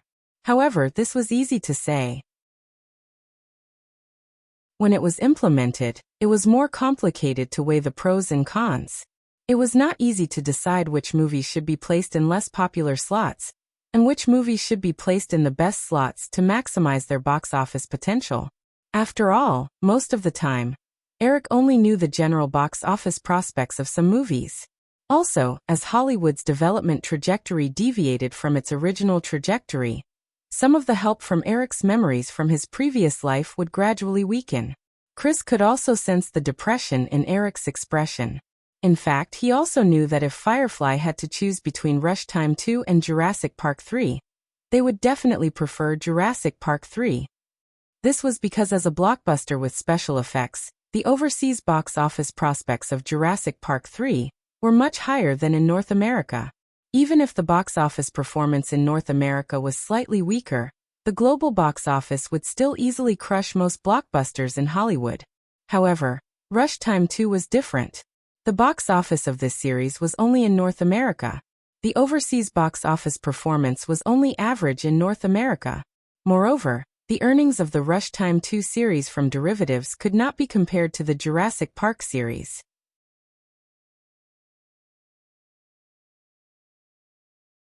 Chapter 942. Beyond everyone's expectations, after the $23.1 million on the first day, the momentum of Rush Hour 2 did not decrease at all during the weekend. The box office on Saturday hit a new high, reaching $24.34 million. The box office on Sunday only dropped 19%, earning $19.95 million. Within 3 days, the box office for Rush Hour 2 had reached $67.4 million. This box office figure easily surpassed the Thanksgiving Day box office figures of Monster Power Company and Night at the Museum 2. It also surpassed Starship Troopers, which was released at the same time. Sony Pictures' $110 million special effects film only earned $22.05 million in the first 3 days. It was even worse than Rush Hour 2's box office on the first day. This result was completely out of everyone's expectations. No one thought that Rush Time 2 would suddenly become so popular, and no one thought that Starship Troopers, which had a much better reputation than Rush Time 2, would have such a terrible box office. Sony Pictures had released Starship Troopers before Firefly Pictures' Jurassic Park 3. Their original goal was to compete with Jurassic Park 3. But in the end, when it was released, it gave people the feeling that they had missed out. Compared to Rush Hour 2's 19% drop on Sunday, Starship Troopers had earned $8.3 million on Friday and $8.28 million on Saturday. The box office on Sunday dropped 34%, earning $5.45 million. Starship Troopers' box office dropped even more on Monday. The box office on Monday dropped 61% compared to the previous day. The box office was only left with $2.1 million. In comparison, even though Rush Hour 2's Monday box office dropped by 51% compared to Sunday, the daily box office was still as high as $9.47 million. It was much higher than any of the daily box office of Starship Troopers. To figure out what was going on, Eric took some time to watch Starship Troopers.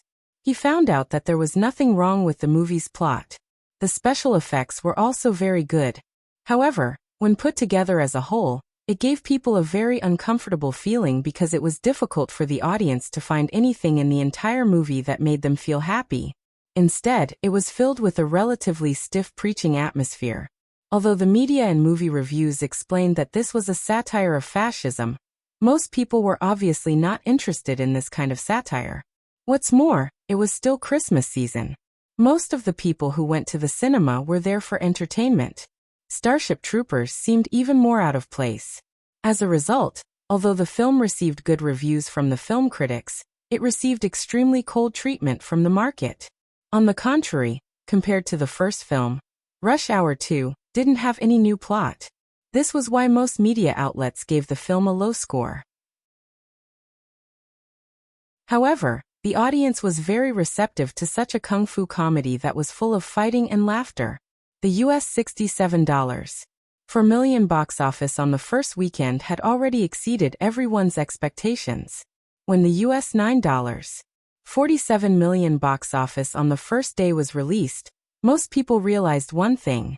Rush Hour 2 might be the first and only movie to break the $100 million box office in the first week at the end of the year. If it was the upcoming Jurassic Park 3, it might not be a big deal. This was because the first 2 films in the series had broken the $100 million box office record in the first week. However, this honor fell on Rush Hour 2, a film that was expected to only gross around $100 million in North America. This was incredible. Los Angeles, Firefly headquarters, Burbank. Bill Mechanic saw that the driver had parked the car, but he was still reluctant to get out of the car. The driver and assistant sitting in the front seat did not dare to rush him. They all knew that Bill Mechanic had been in a bad mood for the past few days. As the vice chairman of Sony Pictures and the CEO of Columbia Pictures, since Bill Mechanic ascended to this position, he was not as relaxed as when Peter Guber and Chong Peters were in charge of Columbia. On the contrary, the operating situation of the film company was worse than when Peter Guber was in charge. From the summer break to the Christmas break, Sony Pictures had tried to produce 2 special effects films, Godzilla and Starship Troopers. But now both films had failed, and they had failed miserably. Bill Mechanic made a name for himself when he was the head of Disney's family entertainment department. Originally, as an executive of Disney, he was able to become the head of one of the Big Seven. At least on the surface, his status was almost the same as Jeffrey Katzenberg, who was the CEO of Firefly, and Michael Eisner, who was the CEO of Universal Pictures. He was very proud of it. But now he even regretted accepting this job. If he could have stayed at Disney, he felt that he would have been at least a vice president of Firefly. Maybe after Frank Wills retired, He could have competed for the CEO position. Being the president of the Firefly Group was no worse than being the CEO of Columbia Pictures. After sitting in the car for a while, Bill Mechanic had to get off. It was almost time for his meeting with Katzenberg. The consecutive failures of Godzilla and Starship Troopers made Howard Stringer, the CEO of Sony Pictures in the U.S., anxious. It was inevitable that Sony Pictures would continue to lose money this year. In order to stabilize their position, Sony Pictures had to come up with a new film project as soon as possible. So Men in Black, Game of the Brave, and Mr. and Mrs. Smith, which Columbia and Firefly had collaborated on, were the best choices to turn the situation around for Sony Pictures. Especially Men in Black, this series was not only very popular, but also had a guaranteed box office. Although Sony Pictures produced and released more than a dozen films a year, the 280 law of the Hollywood film market was very obvious. 80% of a film company's box office and profits were concentrated in the 20% of the best films. If they could start Men in Black 3, although Sony could only get 40% of the profits from this film, it would help Sony Pictures' sales for the next 1 or 2 years. Katzenberg did not go out to welcome his former colleague. Bill Mechanic also did not expect this. He knew Katzenberg's character very well. Bill Mechanic brought his assistant to Katzenberg's office. There were still 5 minutes before the meeting time. Waiting in the lounge, Bill Mechanic could not help but feel a little envious when he saw the 4 or 5 assistants and secretaries working around the clock outside Katzenberg's office. Then he laughed at himself. Perhaps, even if he hired 4 or 5 assistants like Katzenberg, Sony Pictures would not have so many things to handle. The current Firefly Group was already a giant corporate aircraft carrier that was bigger than the entire Japanese Sony. Last year, Wall Street valued Firefly Group at $85 billion US. This year, the value of Firefly Group would surely rise again. The entire Sony Group had taken advantage of the new technology wave, and its market value had not exceeded $70 billion US. Sony Pictures was not even 1/10 of the entire Sony Group. Mr. Mechanic, you can go in now. Bill Mechanic heard the voice of one of Katzenberg's assistants. He quickly stood up, nodded to the assistant, and walked into Katzenberg's office. When Katzenberg saw Bill Mechanic come in, he put down the phone, got up, and shook hands with him. Sorry, Bill, I'm a little busy at the end of the year. It's okay. Bill Mechanic smiled and shook hands with Katzenberg. The two sat down on the sofa in the reception area. The secretary quickly served 2 cups of coffee and then quietly left the office. Bill Mechanic knew Katzenberg's style of doing things, so he didn't beat around the bush. He picked up the coffee and took a symbolic sip before going straight to the point. So, Jeffrey, what do you think of the proposal I mentioned on the phone last time? In order to promote the production of Men in Black 3, Sony Pictures promised $50 million US in advance. At the same time, Sony Pictures reduced the distributor's commission from 15% to 13%. This was only the initial price. Howard Stringer and Bill Mechanic could only accept 10%.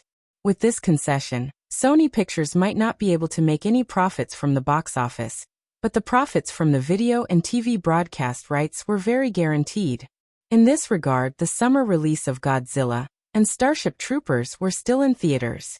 Sony Pictures might not be able to recoup their costs.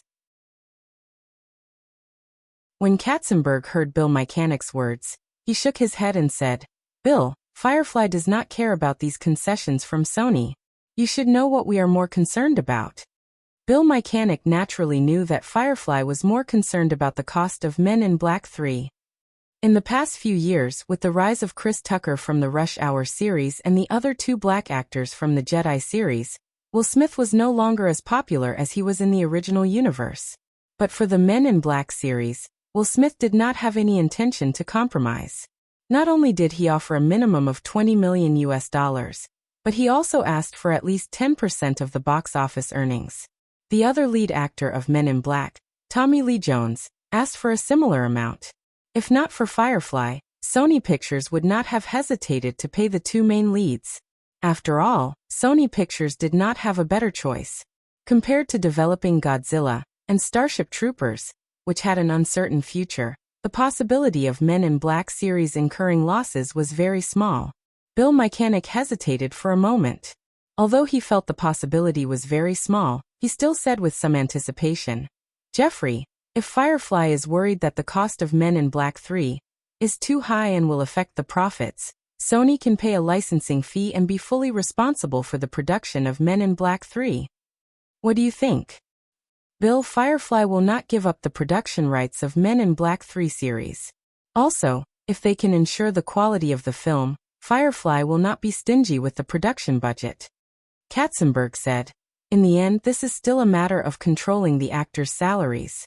Ever since Jim Carrey got his first $20 million from Sony for Cable Technician, in recent years, the salaries of Hollywood actors have gone out of control. A large part of the reason is because of Sony." Jeffrey, I don't think so. Hollywood actors' salaries are rising because of the expansion of the global film market. You can't expect the film companies to make a lot of money but not allow actors to get high salaries, right? Katzenberg smiled and said, "Bill, I think there is a problem with your position. In addition, the average income of Hollywood actors has not increased much in recent years. There has been a large increase only for a small number of top stars. This is enough to show that your argument is not valid. In short, we can't control the actions of other film companies, but within the scope of Firefly's influence, the highest salary for a big-name actor is only $20 million. If they want to get a share, the fixed salary cannot exceed $10 million, and the share cannot exceed 10% of the production company's global box office revenue. This is the rule. If you can persuade Will Smith and Tommy Lee Jones to accept such conditions, this project can be started at any time." Bill Mechanic said with a bitter face, "Jeffrey, this is impossible. Will Smith and Tommy Lee Jones will not give in. Even if you drag it out for 5 years and completely get the rights of the Men in Black series, they will not give in. These two people do not lack film contracts." "Not just them."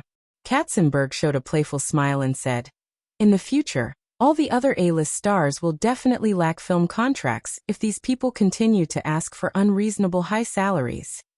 Bill Mechanic did not understand the deeper meaning of Katzenberg's words for a while. He just subconsciously retorted, "I don't think it's a big deal. At most, they will stop acting. Do you think these people lack money? The last thing Hollywood lacks is actors.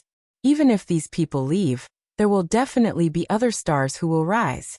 What's more, this is not a matter of money. Take you as an example. I think you are definitely not short of money now. But if you give up everything in Hollywood to retire now, do you think you can bear it?" Bill Mechanic paused and did not answer, but he knew that he definitely could not give up everything in front of him. Hollywood superstars were probably the same. They were used to being in the limelight, used to being surrounded by stars, and used to having hundreds of responses. If one day, all of this suddenly ceased to exist, no one came to compliment you, no one came to pursue you, and the women who used to be able to get you into bed would no longer care about you, then, even if they had a lot of money, these people would probably go crazy. Shaking his head, Bill Mechanic said, "But Jeffrey, your idea is still impossible. Hollywood has more than just Firefly Group. It's always possible to do it one by one." Katzenberg was still smiling. He looked at Bill Mechanic with bright eyes and said, "And you see, the Japanese bought Rockefeller Center back then, and now they have sold it back. Universal Pictures, which was annexed, is also back. There are many similar things. In the end, the Japanese wanted to buy the entire United States. It was a joke. Then it's almost time for Sony to spit out Columbia Pictures."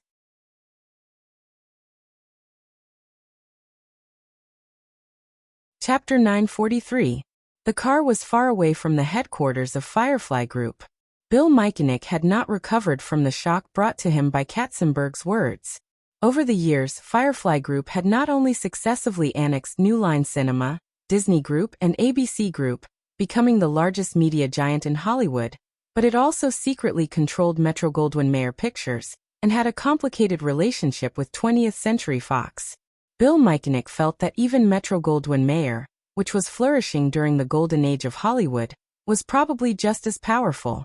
If Firefly just wanted to take back Columbia Pictures and drive the Japanese out of Hollywood, Bill Mechanic would not be too surprised. In his view, with the current business situation of Sony Pictures, if there were no fundamental changes in the next few years, it was almost inevitable that Sony would withdraw from the film and television industry. At that time, with the strength of Firefly Group, if this company made a move, there would be few competitors inside and outside Hollywood who could compete with them. However, from Katzenberg's words about Firefly's intention to suppress the pay of Hollywood's A-list superstars, Bill Michanek understood another thing. Firefly Group wanted to become the rule maker of Hollywood. However, if they wanted to set the rules, even if they controlled half of Hollywood's major film companies, it was still not enough. It was like a fishing net in a river, but the fish in the river could easily swim over from the other side.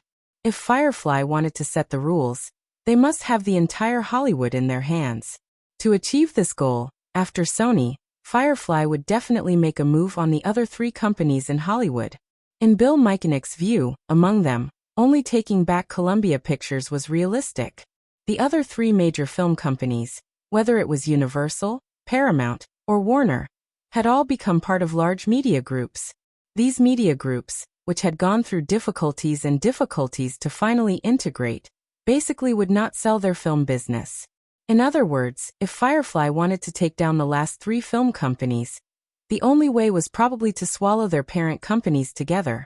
Bill Michanek knew Katzenberg very well. He did not think that Katzenberg would have such unrealistic ambitions. After all, in his view, even if this goal could be achieved, it was estimated that it would be 20 or 30 years later. 30 years Hollywood. Whose ambition could last for 30 years? Even for old media moguls like Leigh Sherdong and Murdoch, the development of Viacom and News Corporation had reached a limit. Even if these two could live for another 30 years and firmly control Viacom and News Corporation in their hands, they actually did not have enough energy to continue developing the industries in their hands. However, as he thought of this, the figure of the young man behind Firefly Group quickly appeared in Bill Michanek's mind. Thus, amidst all the complicated feelings, he suddenly felt a bit more enlightened. Eric Williams was only 27 years old this year, but Firefly Group had already developed to its current scale. In that case, as long as they persisted in this ambition, it might not be completely impossible for Firefly to control the entire Hollywood. Unknowingly, the car had arrived at the headquarters of Columbia Pictures in Culver City. Hearing his assistant's soft reminder, Bill Michanek finally came back to his senses. Remembering that Howard Stringer was still waiting for the results of his negotiation with Katzenberg, Bill Michanek thought for a while and decided not to tell Howard Stringer what Katzenberg said when they met. Howard Stringer was bent on becoming the first non-Japanese CEO of Sony Group, but he still wanted to stay in Hollywood for a long time. Bill Michanek even thought that maybe he should contact his colleagues from Disney in the future. Then, even if Firefly Group took back Columbia Pictures, there was still a high chance that he would continue to be the CEO of Columbia Pictures and continue to control the company. This year's Christmas was on Thursday, except for Wednesday, which was affected by Christmas Eve, where the box office of Rush Time 2 fell to US $6.59 million. The box office of Rush Time 2, on the other 3 working days, was more than US $9 million. On Christmas Day, the box office of Rush Time 2 even bounced back to US $10.75 million.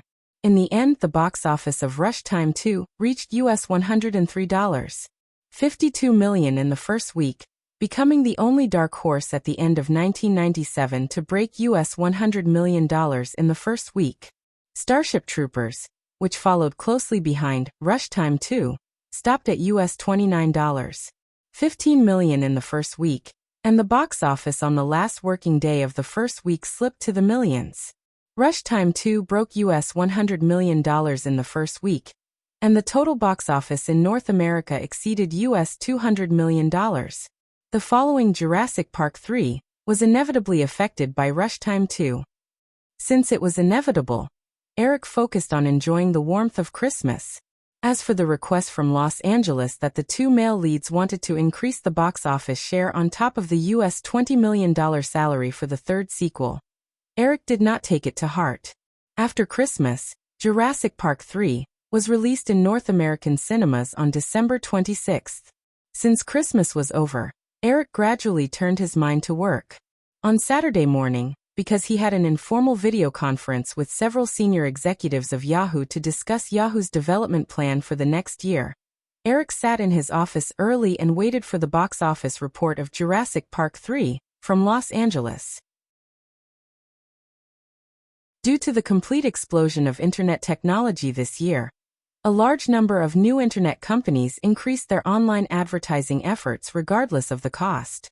Therefore, as a portal giant that accounted for more than 70% of the North American market, Yahoo's performance increased significantly this year.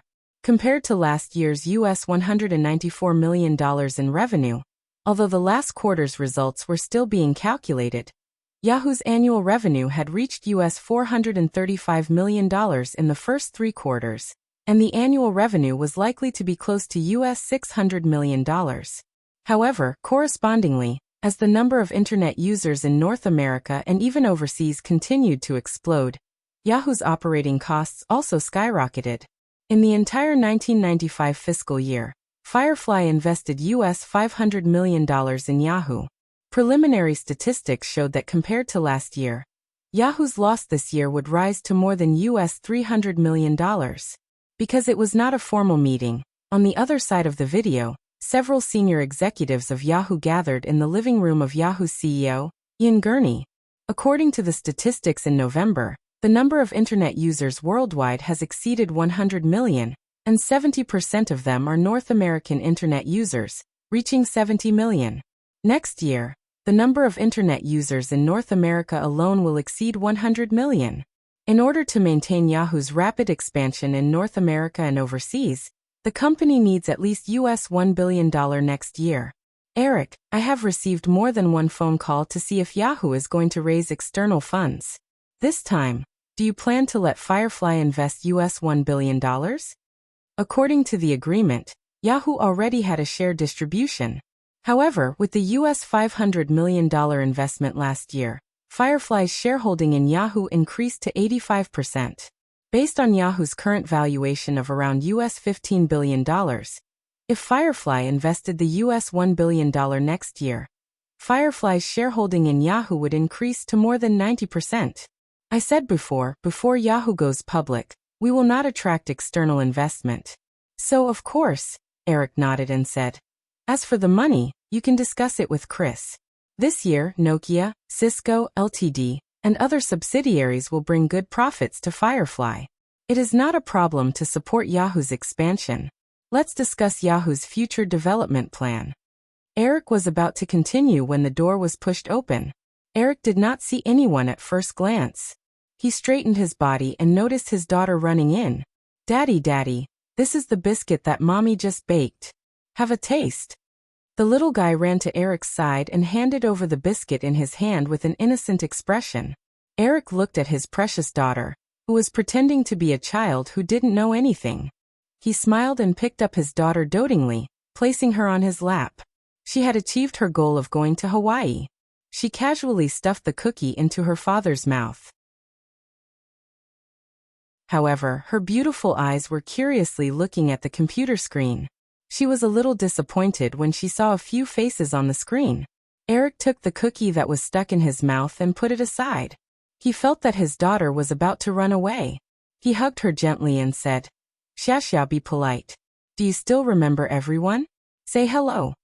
On the other side, Ian Neer, Steve Mitnick, and Tina Brown were watching the situation with great interest. They had already seen Hawaii at Chris' wedding. Although they did not have much contact with it, they were not unfamiliar with it. They only heard from Jeff Bezos that Eric's little girl was very smart. Through the screen, Steve Mitnick could not help but say, Hey Shasha, I heard you're very smart. Here, let me give you a math problem, okay?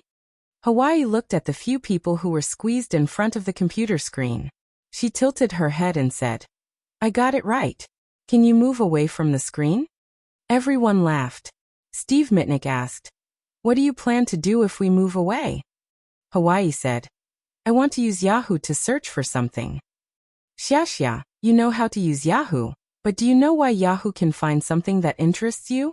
I'm the one who created this search engine. If you can answer my question correctly, I'll tell you. The little girl's beautiful eyes lit up immediately. She nodded gently.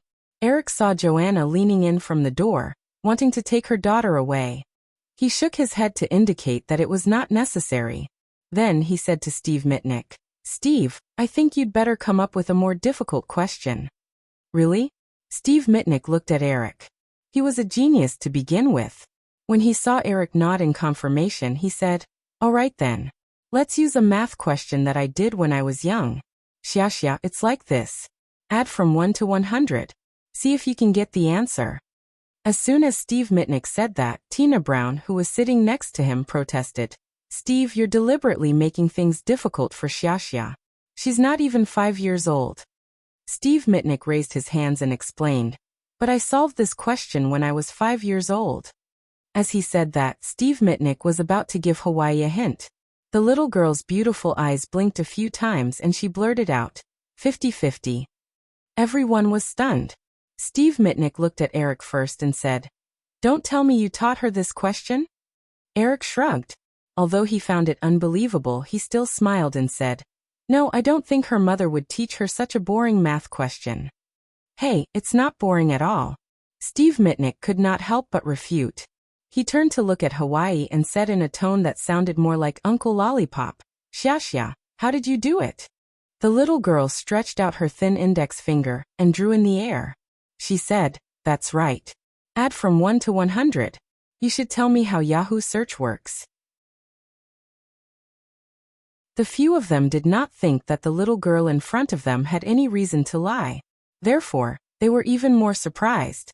They all knew the sum formula of the arithmetical series from 1 to 100. However, if the little guy in front of him didn't use these tricks at all, and simply increased from 1 to 100 in just a few seconds and obtained an accurate result, it wasn't something that could be solved with simple mental arithmetic. It also required a strong memory and an even stronger mental arithmetic speed. Steve Mitnick had solved this math problem when he was about the same age as Hawaii, but it took him a whole day of writing and drawing on a piece of paper before he discovered some patterns. That was how he was able to calculate the result with ease. Although he always had a bit of cynicism in his personality, he was actually very proud deep down in his heart. However, the little girl in front of him might be more talented than him. Somewhat unwilling to give up, Steve Mitnick picked up the pen and paper on the table and quickly wrote and drew a few times in his notebook. He made a simple 9-square grid and put it in front of the camera. He said, "Here, Xiaxia, let's do another math question. This time it's even more difficult. Look, there are 9 numbers from 1 to 9. Try and see if you can fill in these 9 numbers in these grids, so that any 3 numbers connected by a straight line in the grid will add up to the same number." This time, Tina Brown and Ian Neer did not say anything. They only looked at him curiously. Eric thought about it and did not give his daughter any hints. Hawaii was obviously interested. She did not argue with Steve Mitnick for not keeping his promise. Her big eyes stared at the few numbers on the screen curiously. Her little head was obviously buzzing.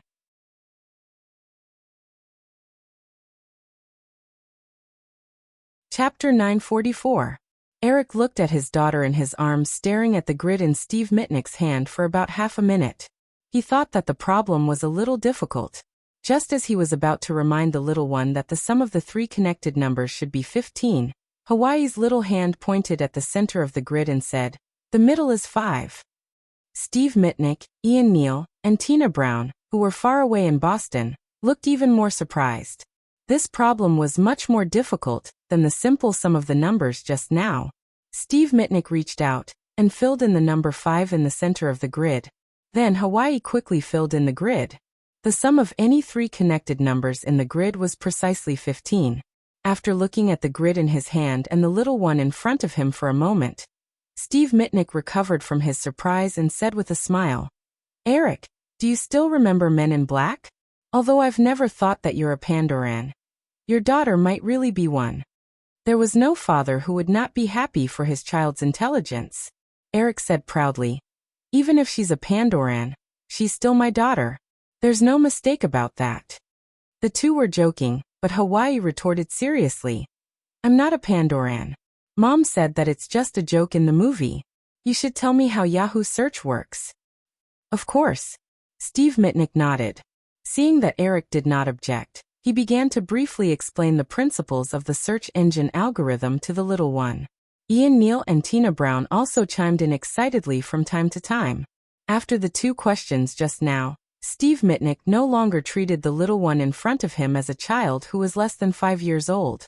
He explained in detail the structure of the search engine's information grabbing, data processing, and user search functions. Under his guidance, Hawaii's thoughts were unknowingly led to the field of artificial intelligence. After chatting for half an hour, Steve Mitnick concluded, "So, Xiaxia, if you can create an intelligent algorithm that imitates human thinking in the future, then the machine with such an algorithm can be the same as humans, or even better than humans." As his daughter's back was facing him, Eric didn't notice the little girl's big, sparkling eyes, so he had no way of knowing what kind of door Steve Mitnick's words had opened in his daughter's heart. When Steve Mitnick finished, Eric said, "Steve, aren't you afraid that my daughter will create Skynet and destroy the world?" Steve Mitnick, on the other hand, nodded expectantly. There was a hint of madness in his eyes. "If Xiaxia can really do it in the future, I'm willing to be killed by AT-800. Even if you're willing, I'm not. I don't want my daughter to have these messy pursuits. She just needs to be at ease and be her own daughter.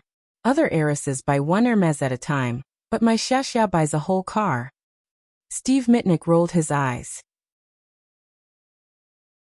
He looked at Hawaii and said, "Hey Xiaxia, don't you think your father is very vulgar?" "Yes." The little girl nodded seriously. In the blink of an eye, she forgot that she had just despised her father. She turned her head and asked, "Daddy, can I use the computer in the future?" Eric said, "Baby, we agreed that you have to wait until you're at least 6 years old."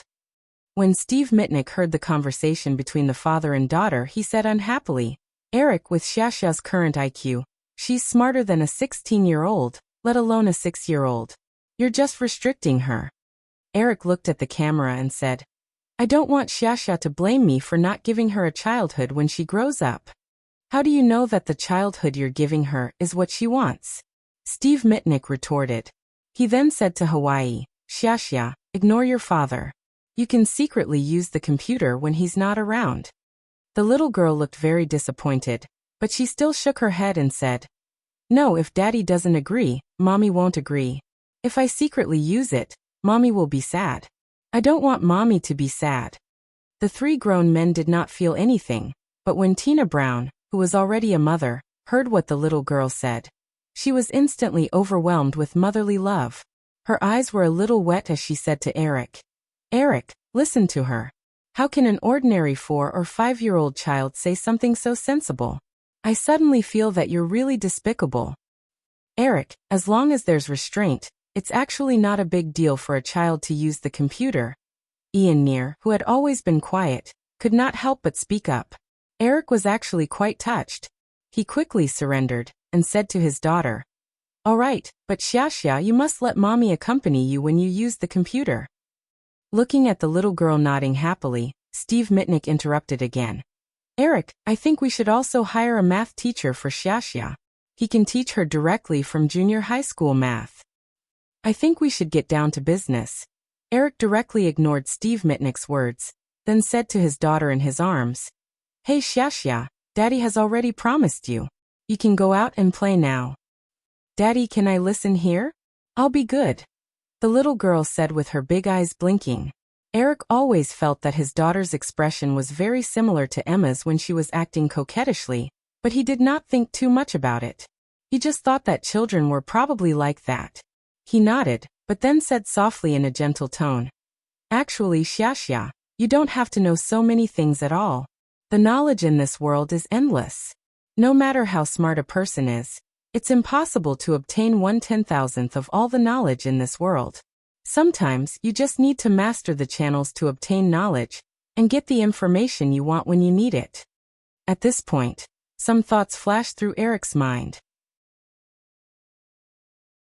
He looked up at the camera and said to the 3 people opposite him, "Ian, Steve, Tina, do you know the power of 10 to the power of 100?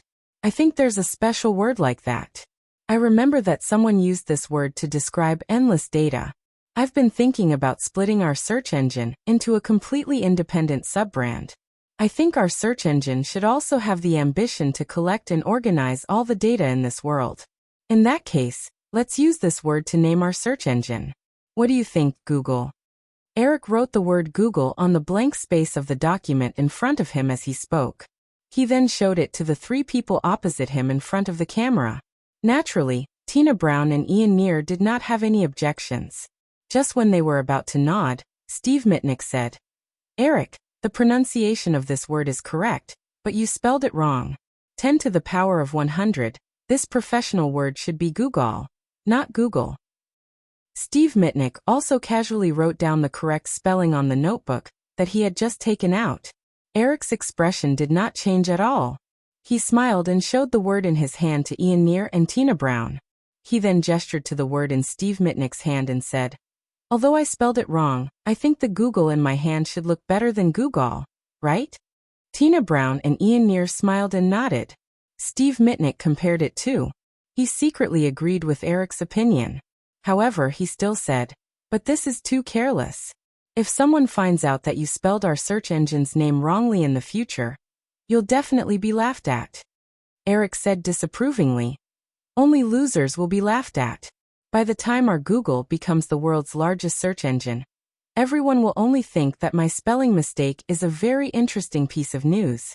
Moreover, since I can think of it, perhaps the correct domain name Google has already been registered by someone. Therefore, it's best that you guys get someone to get the Google domain name that belongs to us today. I hope that you guys will do your best to build this search engine sub-brand in the next year. I've said this a long time ago.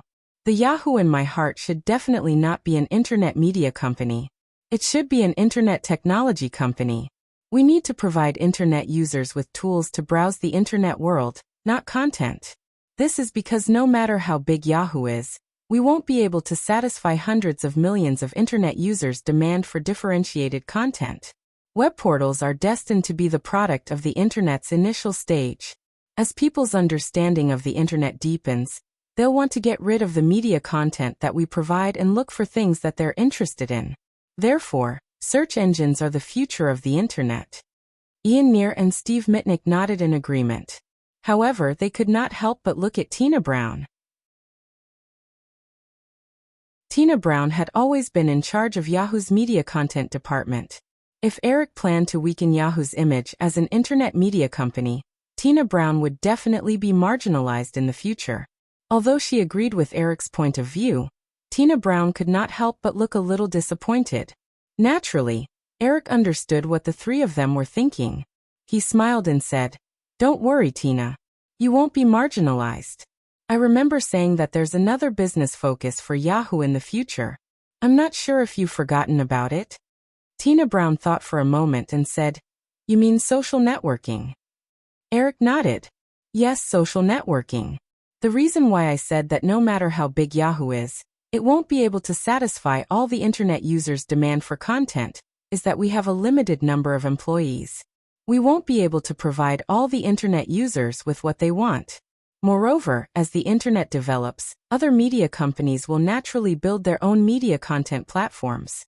However, there's a group that can compete with all the media companies that want to develop an internet content platform in terms of content production. That's the huge internet user base. Just like a search engine, as long as we build a perfect social network, we'll be able to get this huge user base in our hands. By then, our social network will be the world's biggest media platform. Therefore, while taking care of Yahoo's portal content department, I hope that you'll put more effort into the operation of Yahoo's personal homepage. Although in my heart, this isn't the ultimate form of social networking, if you manage Yahoo's personal homepage well, you'll be able to accumulate experience for developing social networking in the future. The disappointment in Tina Brown's eyes was gone. After listening to Eric, she thought for a while and said, "If that's the case, Eric, why don't we develop Yahoo's personal homepage independently like the search engine and set up a dedicated subsidiary company?"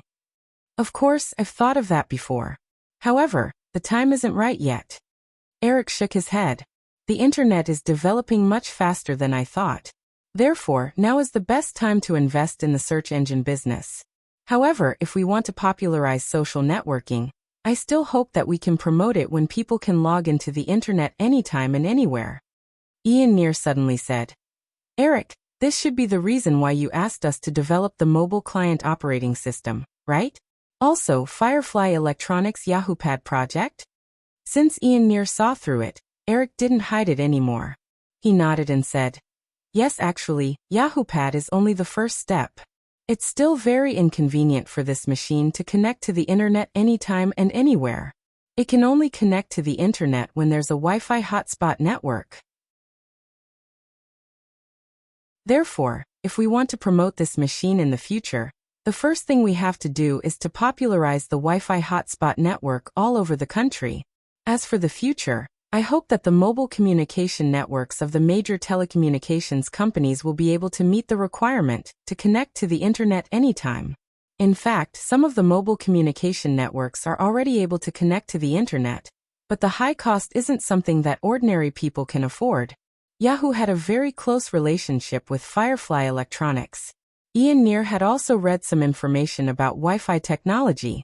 When he heard that Eric planned to set up a Wi-Fi hotspot network all over the country, he couldn't help but say, Eric, setting up a Wi-Fi hotspot network all over the country is almost equivalent to building a brand new mobile communication network. Even the three major telecommunications companies won't do this easily.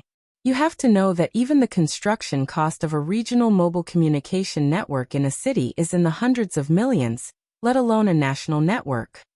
Eric thought of the McDonald's, KFC, and Starbucks chains all over the big cities and small towns in the United States. He smiled and said, I'm not talking about building a large-scale mobile communication network with no blind spots like the telecommunications companies. Just focus on your own things. You'll know when the time comes.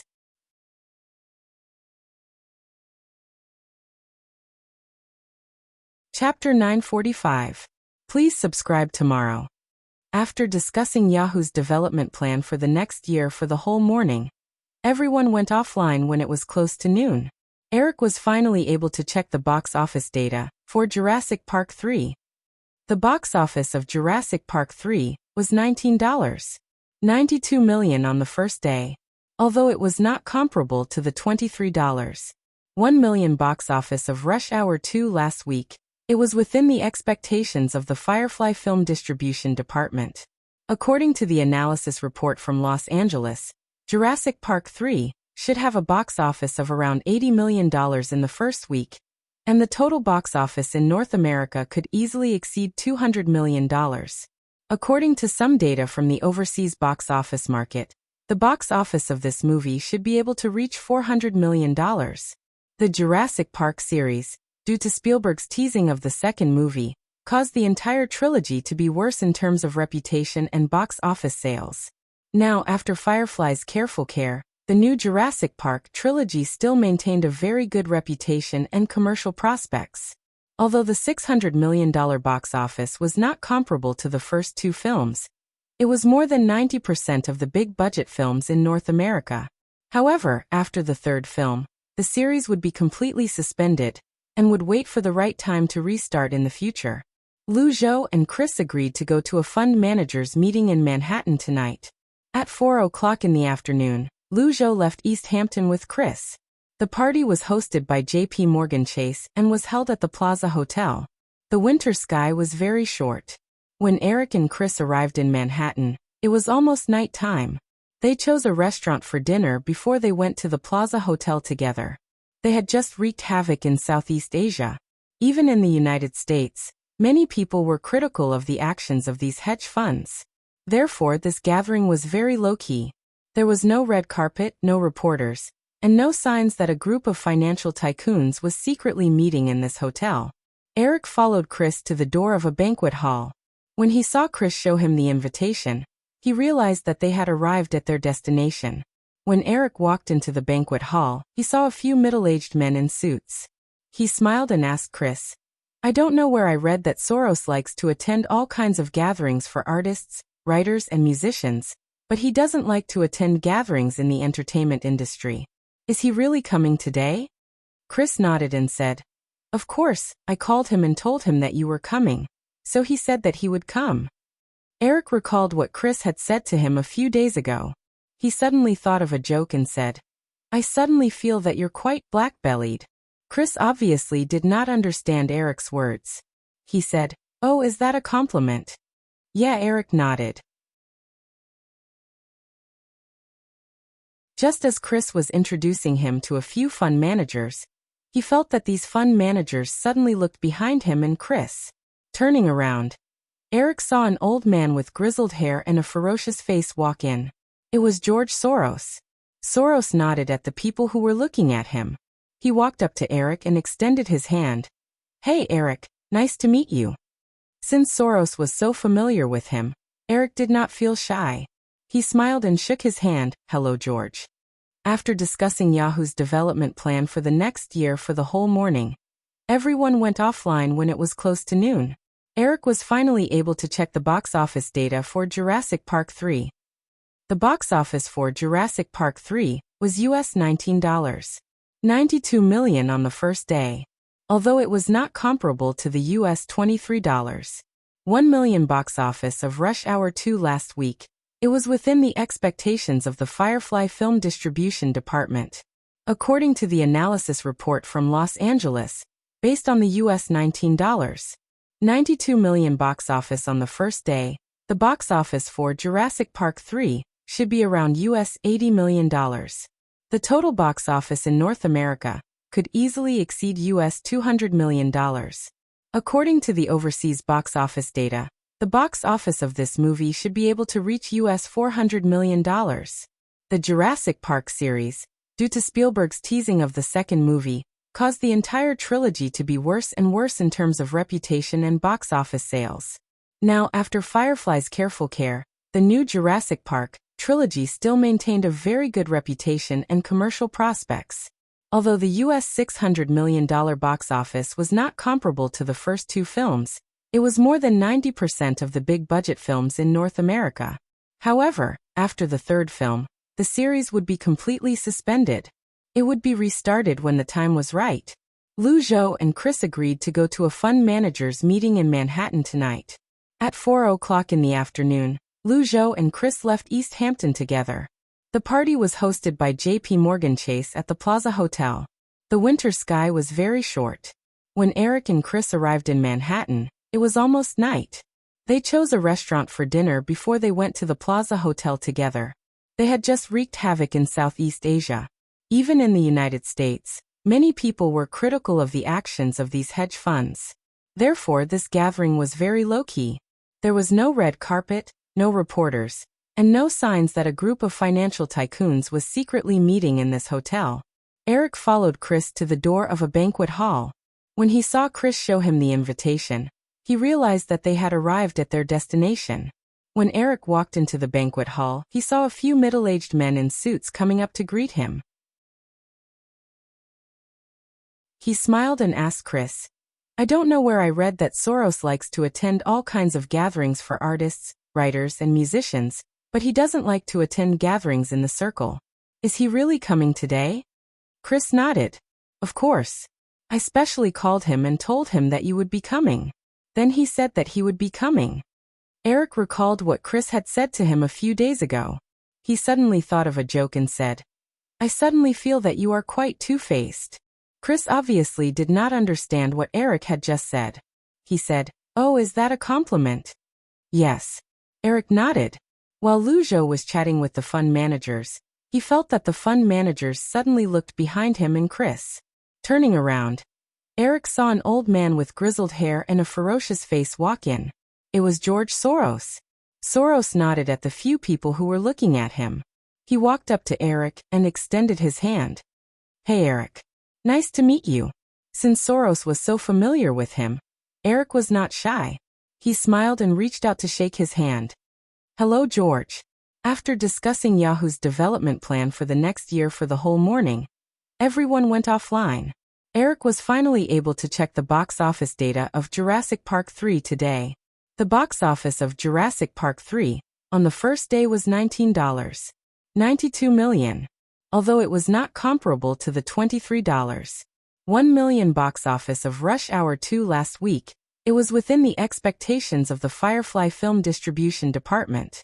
According to the analysis report from Los Angeles, based on the $19.92 million box office and the reputation of the film, Jurassic Park 3 should be around $80 million in the first week. The total box office in North America could easily exceed $200 million. According to some of the overseas box office data, the film's overseas box office should also be able to reach $400 million. The Jurassic Park series, due to Spielberg's teasing of the second movie, caused the entire trilogy to be worse and worse in terms of reputation and box office sales. Now, under the careful care of Firefly, the new Jurassic Park trilogy still maintained a very good reputation and commercial prospects.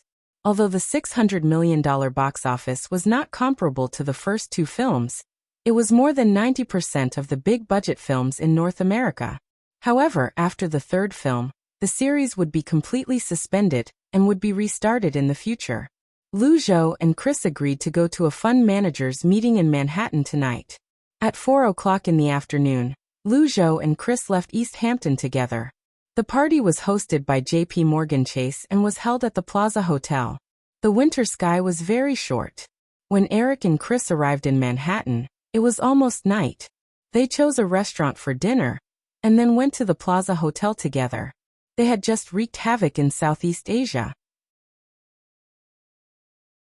Even in the United States, many people were critical of the actions of these hedge funds. Therefore, this gathering was very low-key. There was no red carpet, no reporters, and no signs that a group of financial tycoons was secretly meeting in this hotel. Eric followed Chris to the door of a banquet hall. When he saw Chris show him the invitation, he realized that they had arrived at their destination.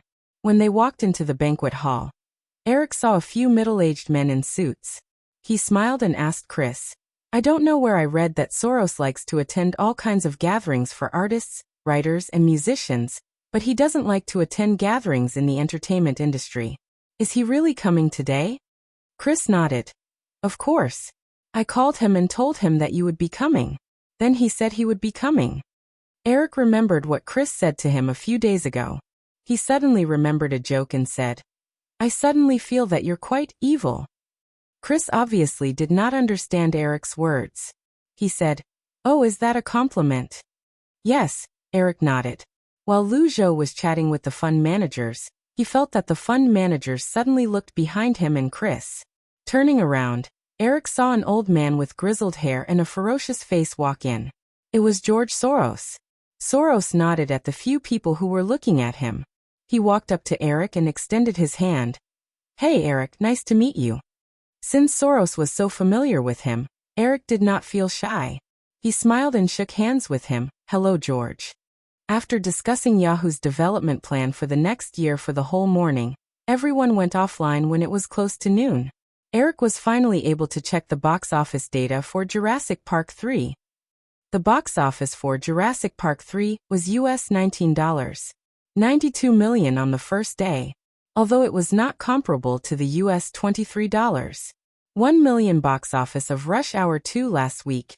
It was within the expectations of the Firefly Film Distribution Department.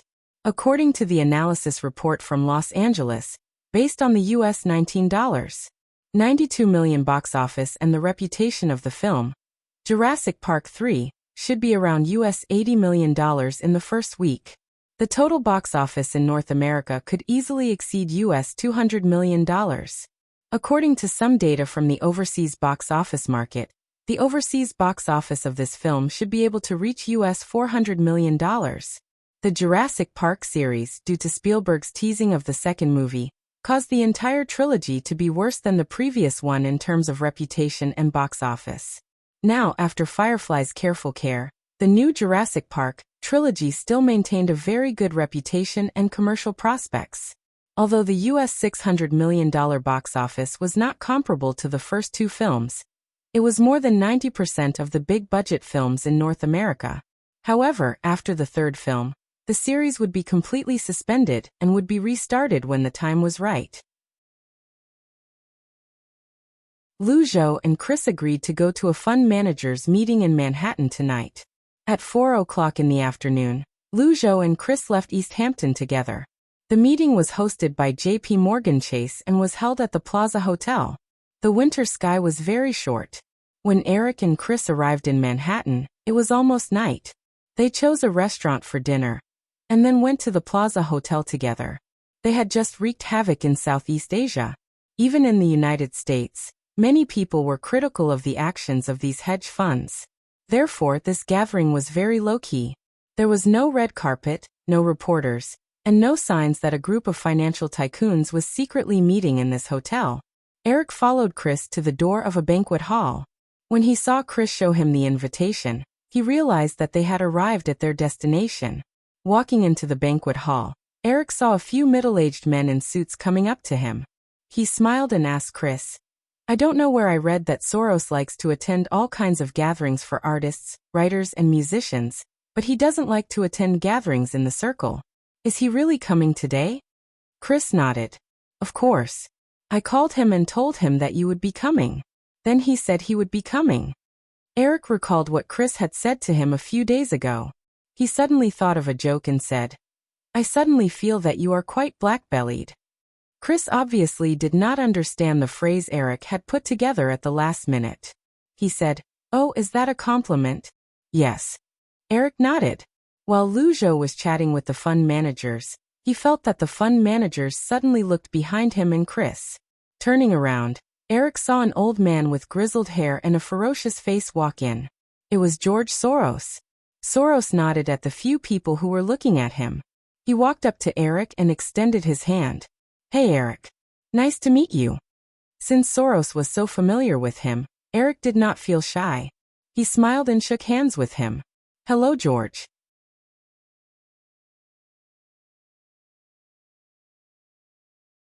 Chapter 946. The Tempest was one of Shakespeare's fantasy-style plays, and it was said to be Shakespeare's last play.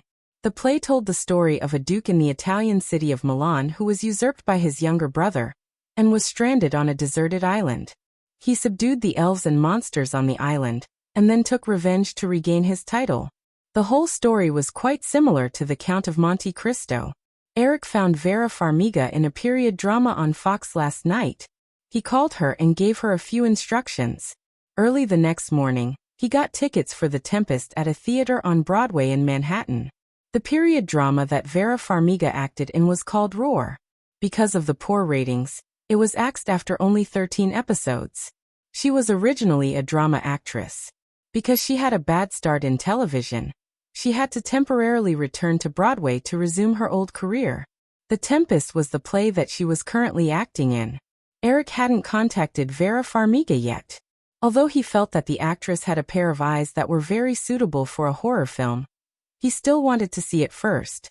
The director of The Ring happened to be in New York.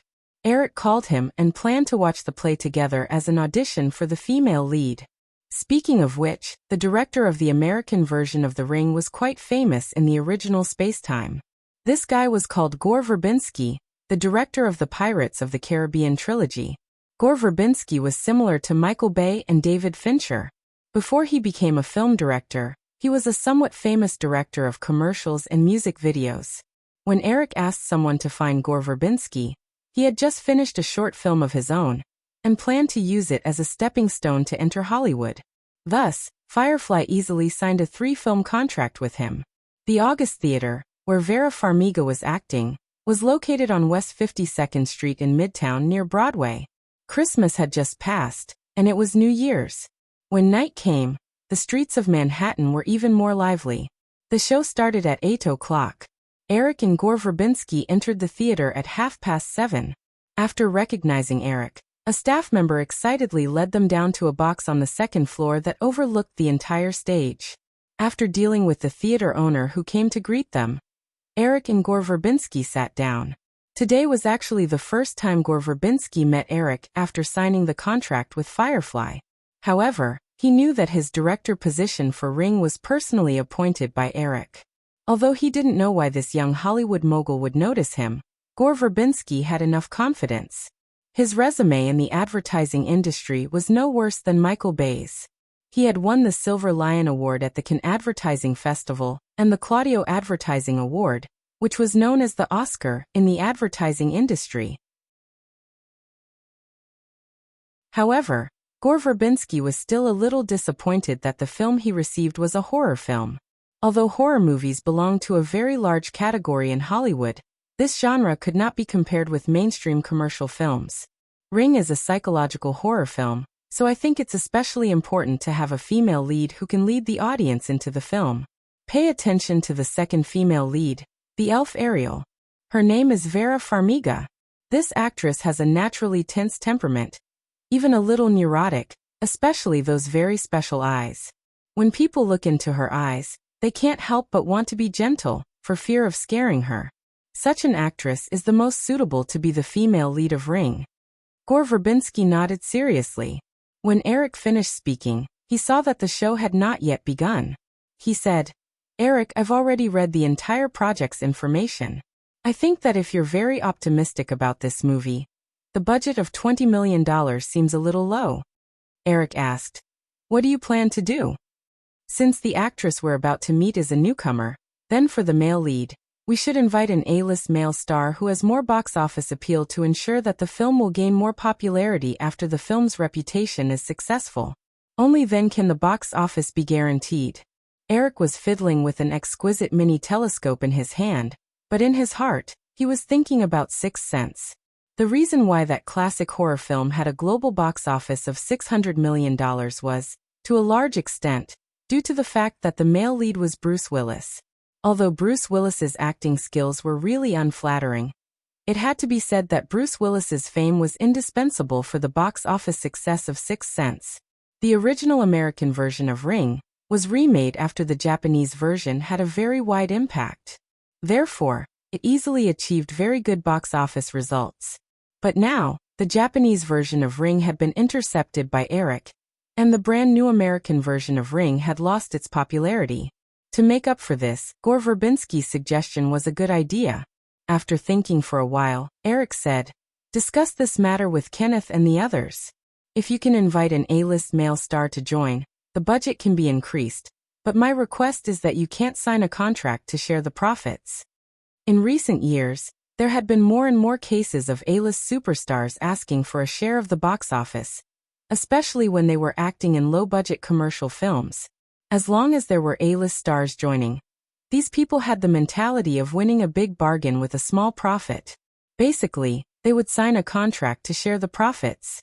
Gore Verbinski originally wanted to do this. By promising to share the profits, not only could he lower the basic salary of the stars, reduce the production cost, and avoid risks, but at the same time, the possibility of inviting an A-list superstar would be higher.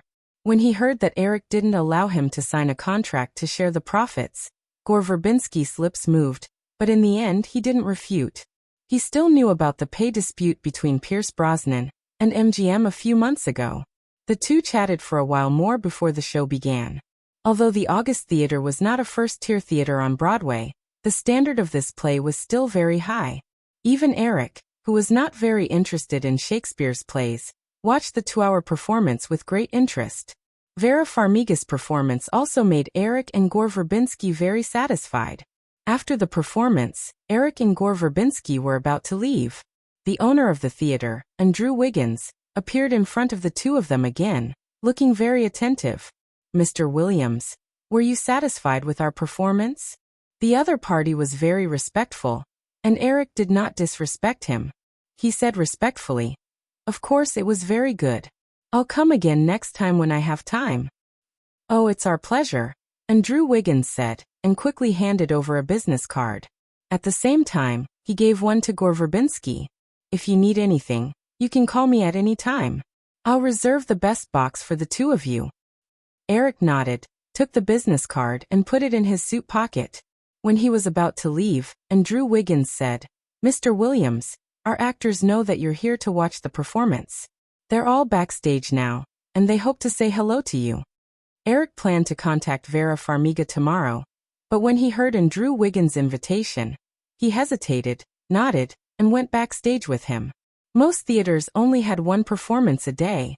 Backstage of the August Theater, when the performance ended, it was usually the most relaxing time for everyone. But today, everyone quickly began to change and remove their makeup after the curtain call. because they heard a piece of exciting news. Eric Williams came to watch tonight's performance. The August Theater was not a famous theater on Broadway, so the smarter people realized that Eric definitely did not come just to watch tonight's play. So, although they could not guess the actual reason why Eric came to watch the performance, everyone knew that it was definitely a great opportunity. There was no Broadway actor who did not want to go to Hollywood, and as long as they could leave an impression on Eric Williams, it might change their lives.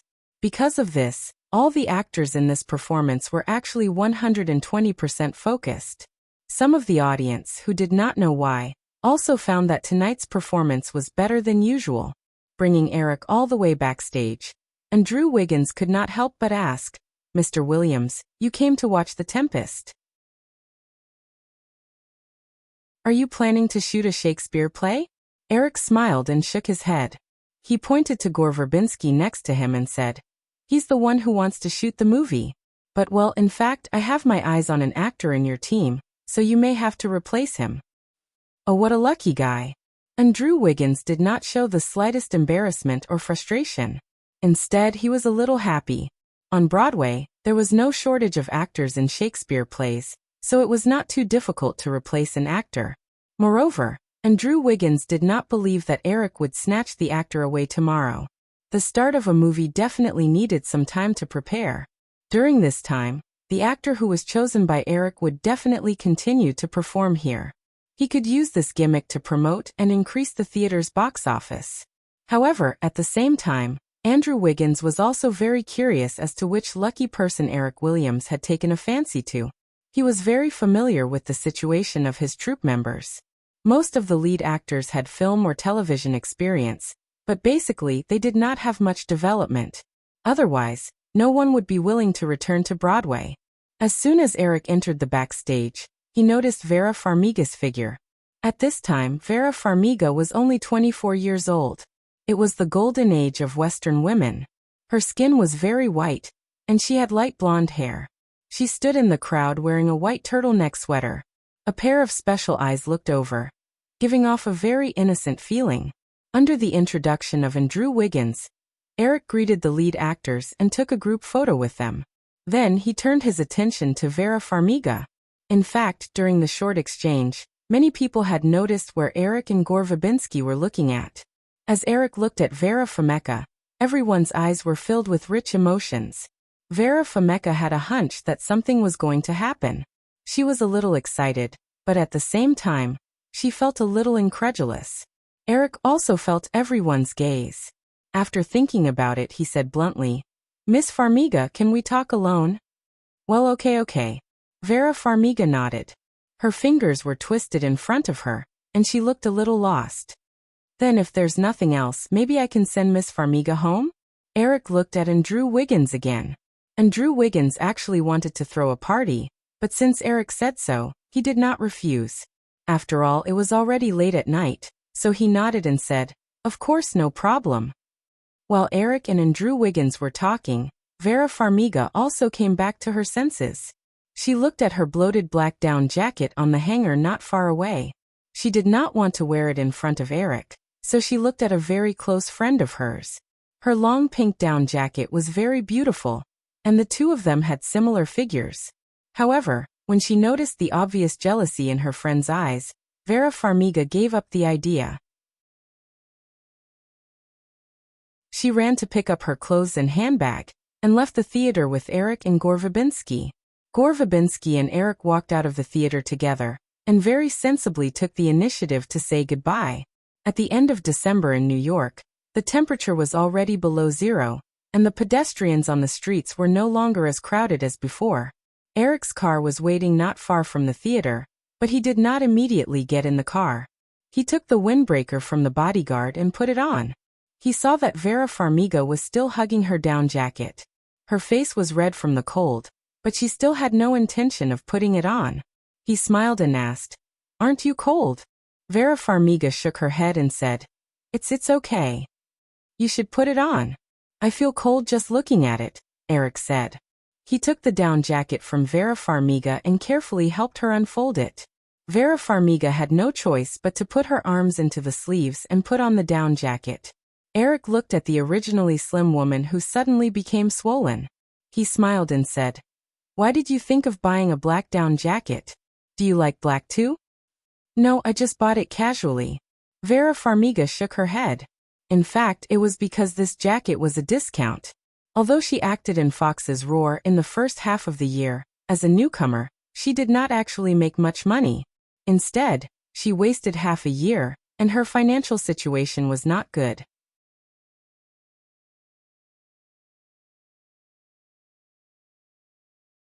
Chapter 947. The streets of Manhattan gave people a very strange feeling of space-time disorder. Walking on the street, there might be a dilapidated red brick building with 100 years of history next to you, but if you took another step forward, you would see a modern building with 70 or 80 floors. Vera Farmiga walked beside Eric and followed his gaze to the beautiful lights in the night. She felt that Eric had not spoken for a long time, so she took the initiative to ask, "Eric, what are you thinking about?" "This is Hell's Kitchen, right?"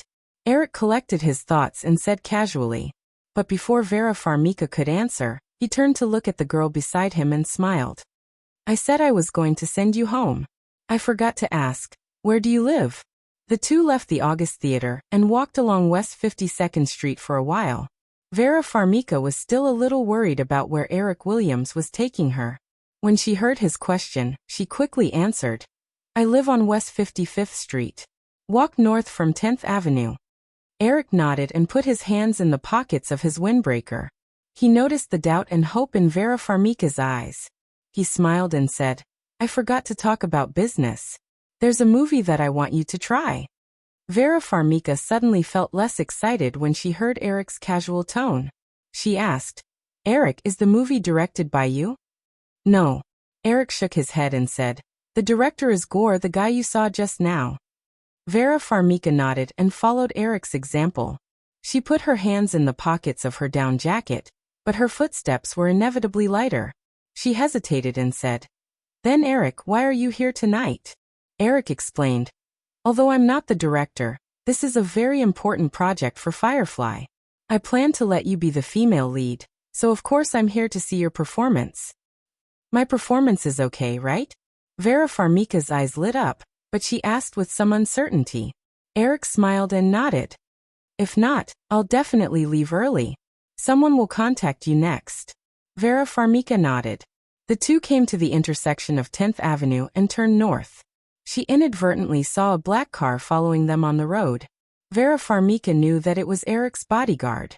She thought of something and said, "Eric, you came here personally today. I'm going to have trouble in the coming days."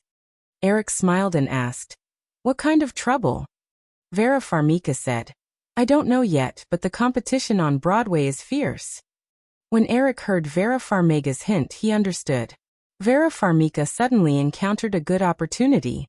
Her colleagues in the theater might make things difficult for her out of jealousy. "If that's the case, can't you just resign tomorrow?" "I can't do that. I have to at least wait until Drew finds a replacement. Also," Vera Farmiga looked at Eric and said, "I don't know if I can do this role. I definitely have to audition, right?" "Of course, but your acting is fine and your image is fine. If you don't ask for a sky-high salary, this role will probably be yours." "Haha, I'm not qualified to ask for a sky-high salary. The last time I acted in a TV series, my salary was only $2,000 per episode. It's that Roar, right? I saw you in that TV series yesterday. Aren't you the female lead? Why is your salary so low?" "It's a group drama, and I'm only one of the two female leads. I'm also a newcomer, so $2,000 is not low," Vera Farmiga explained, then smiled and said, "But from what you said just now, this TV series can bring me good luck. Even if I didn't get paid, I was still willing to act." As they chatted, the two unknowingly arrived at a red brick apartment on West 55th Avenue. "I live here." Vera Farmiga pointed at the apartment and kicked the ground with her thick-soled boots. Her eyes flashed, then she said, "Eric, do you want to come up and sit?" Eric smiled and said, "Aren't you afraid that I won't leave?" Vera Farmiga's face suddenly turned red. She did not dare to look into Eric's eyes and said in a low voice, "You can only sit for a while today." Although I want to pretend that I don't understand. But, well, that's a pity. Vera Farmiga lowered her head shyly and said, "It's New Year in a few days. If you're free then, you can call me." "Oh, we'll talk about it then." Eric smiled. He was leaving Manhattan tomorrow and returning to East Hampton. He would definitely spend New Year's with his children. "Then, that's it for today. You go up, I should go back too. Then goodbye." Vera Farmiga nodded. Just as she walked up the steps of the apartment door, she turned back, took out a business card from her bag, and handed it to Eric. She said, "I almost forgot, my phone number is on it." Eric took the business card and put it away. He watched Vera Farmiga enter the apartment, then turned around and left in the car. The first week of Jurassic Park 3 spanned the entire new year. The final box office for the first week was $86.61 million. It was slightly higher than Amazing Night at the Museum 2, which aired on Thanksgiving. However, compared to the previous two movies, there was still a significant drop. Due to the impact of several new movies, including Jurassic Park 3, the box office for Rush Hour 2 dropped by 55% in the second week, earning another $45.22 million. However, due to the strong box office for the first week, the movie, which had a budget of $70 million, had accumulated to $149 million in the first 2 weeks. Due to the tiered box office contract with the cinema chain, this meant that Firefly had recovered the entire cost of Rush Hour 2 in 2 weeks. Following that, the North American and overseas box office, as well as the income from other channels, entered the stage of net profit. In addition, Firefly's Monster Power Company, which aired on Thanksgiving, entered its 6th week. Although the box office for the first week dropped to $8.04 million, the cumulative box office successfully exceeded $200 million. It became the third movie in 1997 to exceed $200 million. Although Rush Hour 2 and Jurassic Park 3 both had the potential to reach $200 million in the North American box office, as of December 31, 1997, the box office for both movies remained within $200 million. Metro-Goldwyn-Mayer's Amazing Night at the Museum 2 also dropped to $10 million in the first 5 weeks after its release. The cumulative box office for the first week was $159 million. Based on the current decline, the possibility of it reaching $200 million was not high. Just after the new year, with the release of the latest box office data, the media also began to calculate the 1997 box office data for the entire year. Then, the box office data that caused an uproar in Hollywood appeared in front of everyone.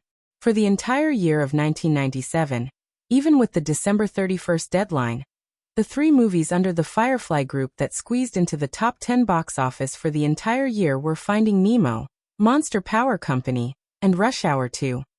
This did not include Jurassic Park 3, which was expected to reach $200 million in the North American box office. Metro-Goldwyn-Mayer's James Bond, Casino Royale, and Amazing Night at the Museum 2 also squeezed into the top 10 box office. Fox's 3D animated film, Ice Age, and Julia's romantic comedy, My Best Friend's Wedding, also made the list. As a result, as of December 31st, the top 10 box office figures for 1997 in North America for the entire year were occupied by 7 of the 3 major Firefly film companies. The only films not under the Firefly system on the list were Universal Pictures' Air Force One, Paramount Pictures' The Lion King 2, and Sony Pictures' Godzilla. Batman and Robin, which Time Warner had high hopes for, under the secret manipulation of Warner Brothers, the North American box office barely exceeded $100 million. For the time being, it was only ranked 13th on the list for the entire year. It even fell behind MGM's Scream 2. However, the production cost of Batman and Robin was 5 times that of Scream 2. 2 movies with similar box office data, one made a terrible loss, and the other made a lot of money. In recent years, it was a critical period for Hollywood's global rise. Faced with the strength of the Firefly system, the other major Hollywood film companies also began to increase their pace of expansion. In the face of the current Firefly system, some unconventional methods of competition were no longer effective. The only thing the other major film companies could do was to imitate the development model of the Firefly system as much as possible. Due to the fact that there were 4 animated films in the top 10 box office of 1997, stimulated by the huge profits, Time Warner, Universal, and Sony all increased their investment in the animation department that they originally did not pay much attention to. Once again, they began to wave their hose and crazily poached people from several animation studios under the Firefly system. In the end, even MGM could not hold back. After several discussions between Amy Pascal and Eric, MGM also began to set up their own 3D animation film department. In terms of live-action films, with the support of the other major film companies, Hollywood special effects companies also sprung up like bamboo shoots after a spring rain.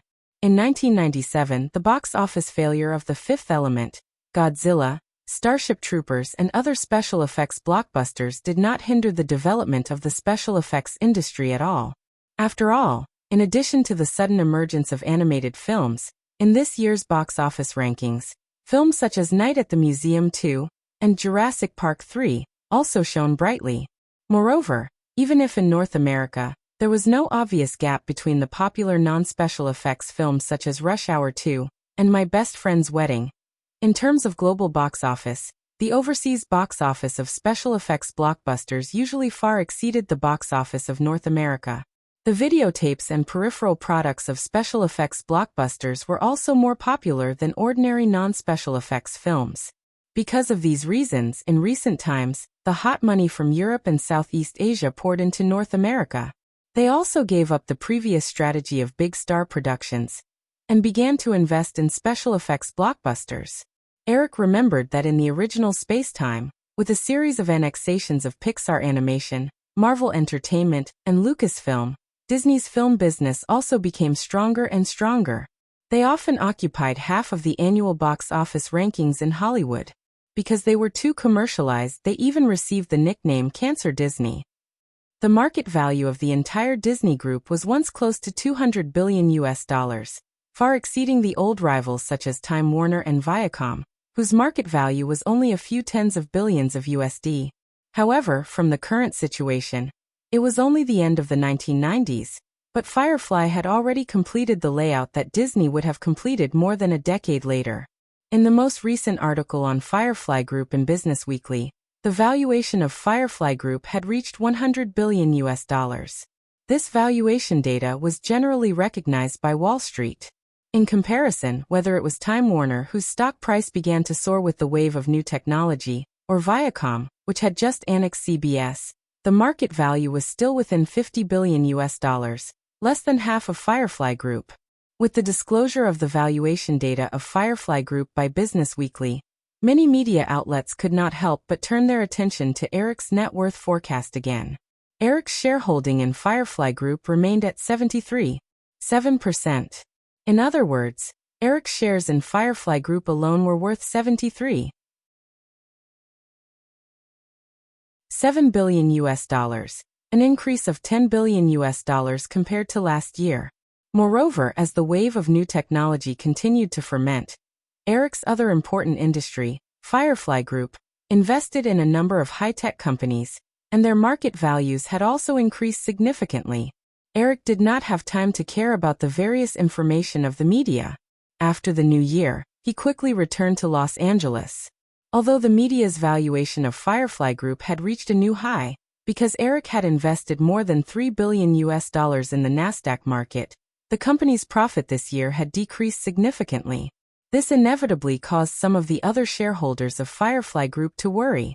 Last year, Eric's investment in technology stocks had already greatly reduced Firefly Group's annual profit. This year, although Firefly Group's business was stronger, because of Eric's increased investment in technology stocks, Firefly Group's expected profit for the year might only be a few $100 million.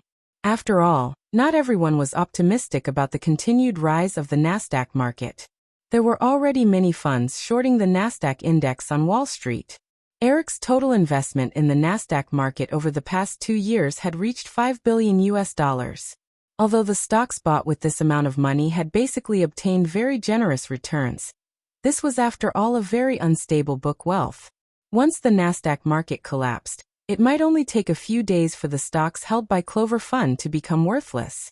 Burbank, Firefly headquarters. A few days after Eric returned to Los Angeles, Warren Buffett, as the representative of the other shareholders, came to discuss with Eric about Clover Fund's large holdings of technology stocks. You're tuning in to the Earbook Haven YouTube channel. Don't forget to subscribe and join us on this journey to catch the most captivating stories.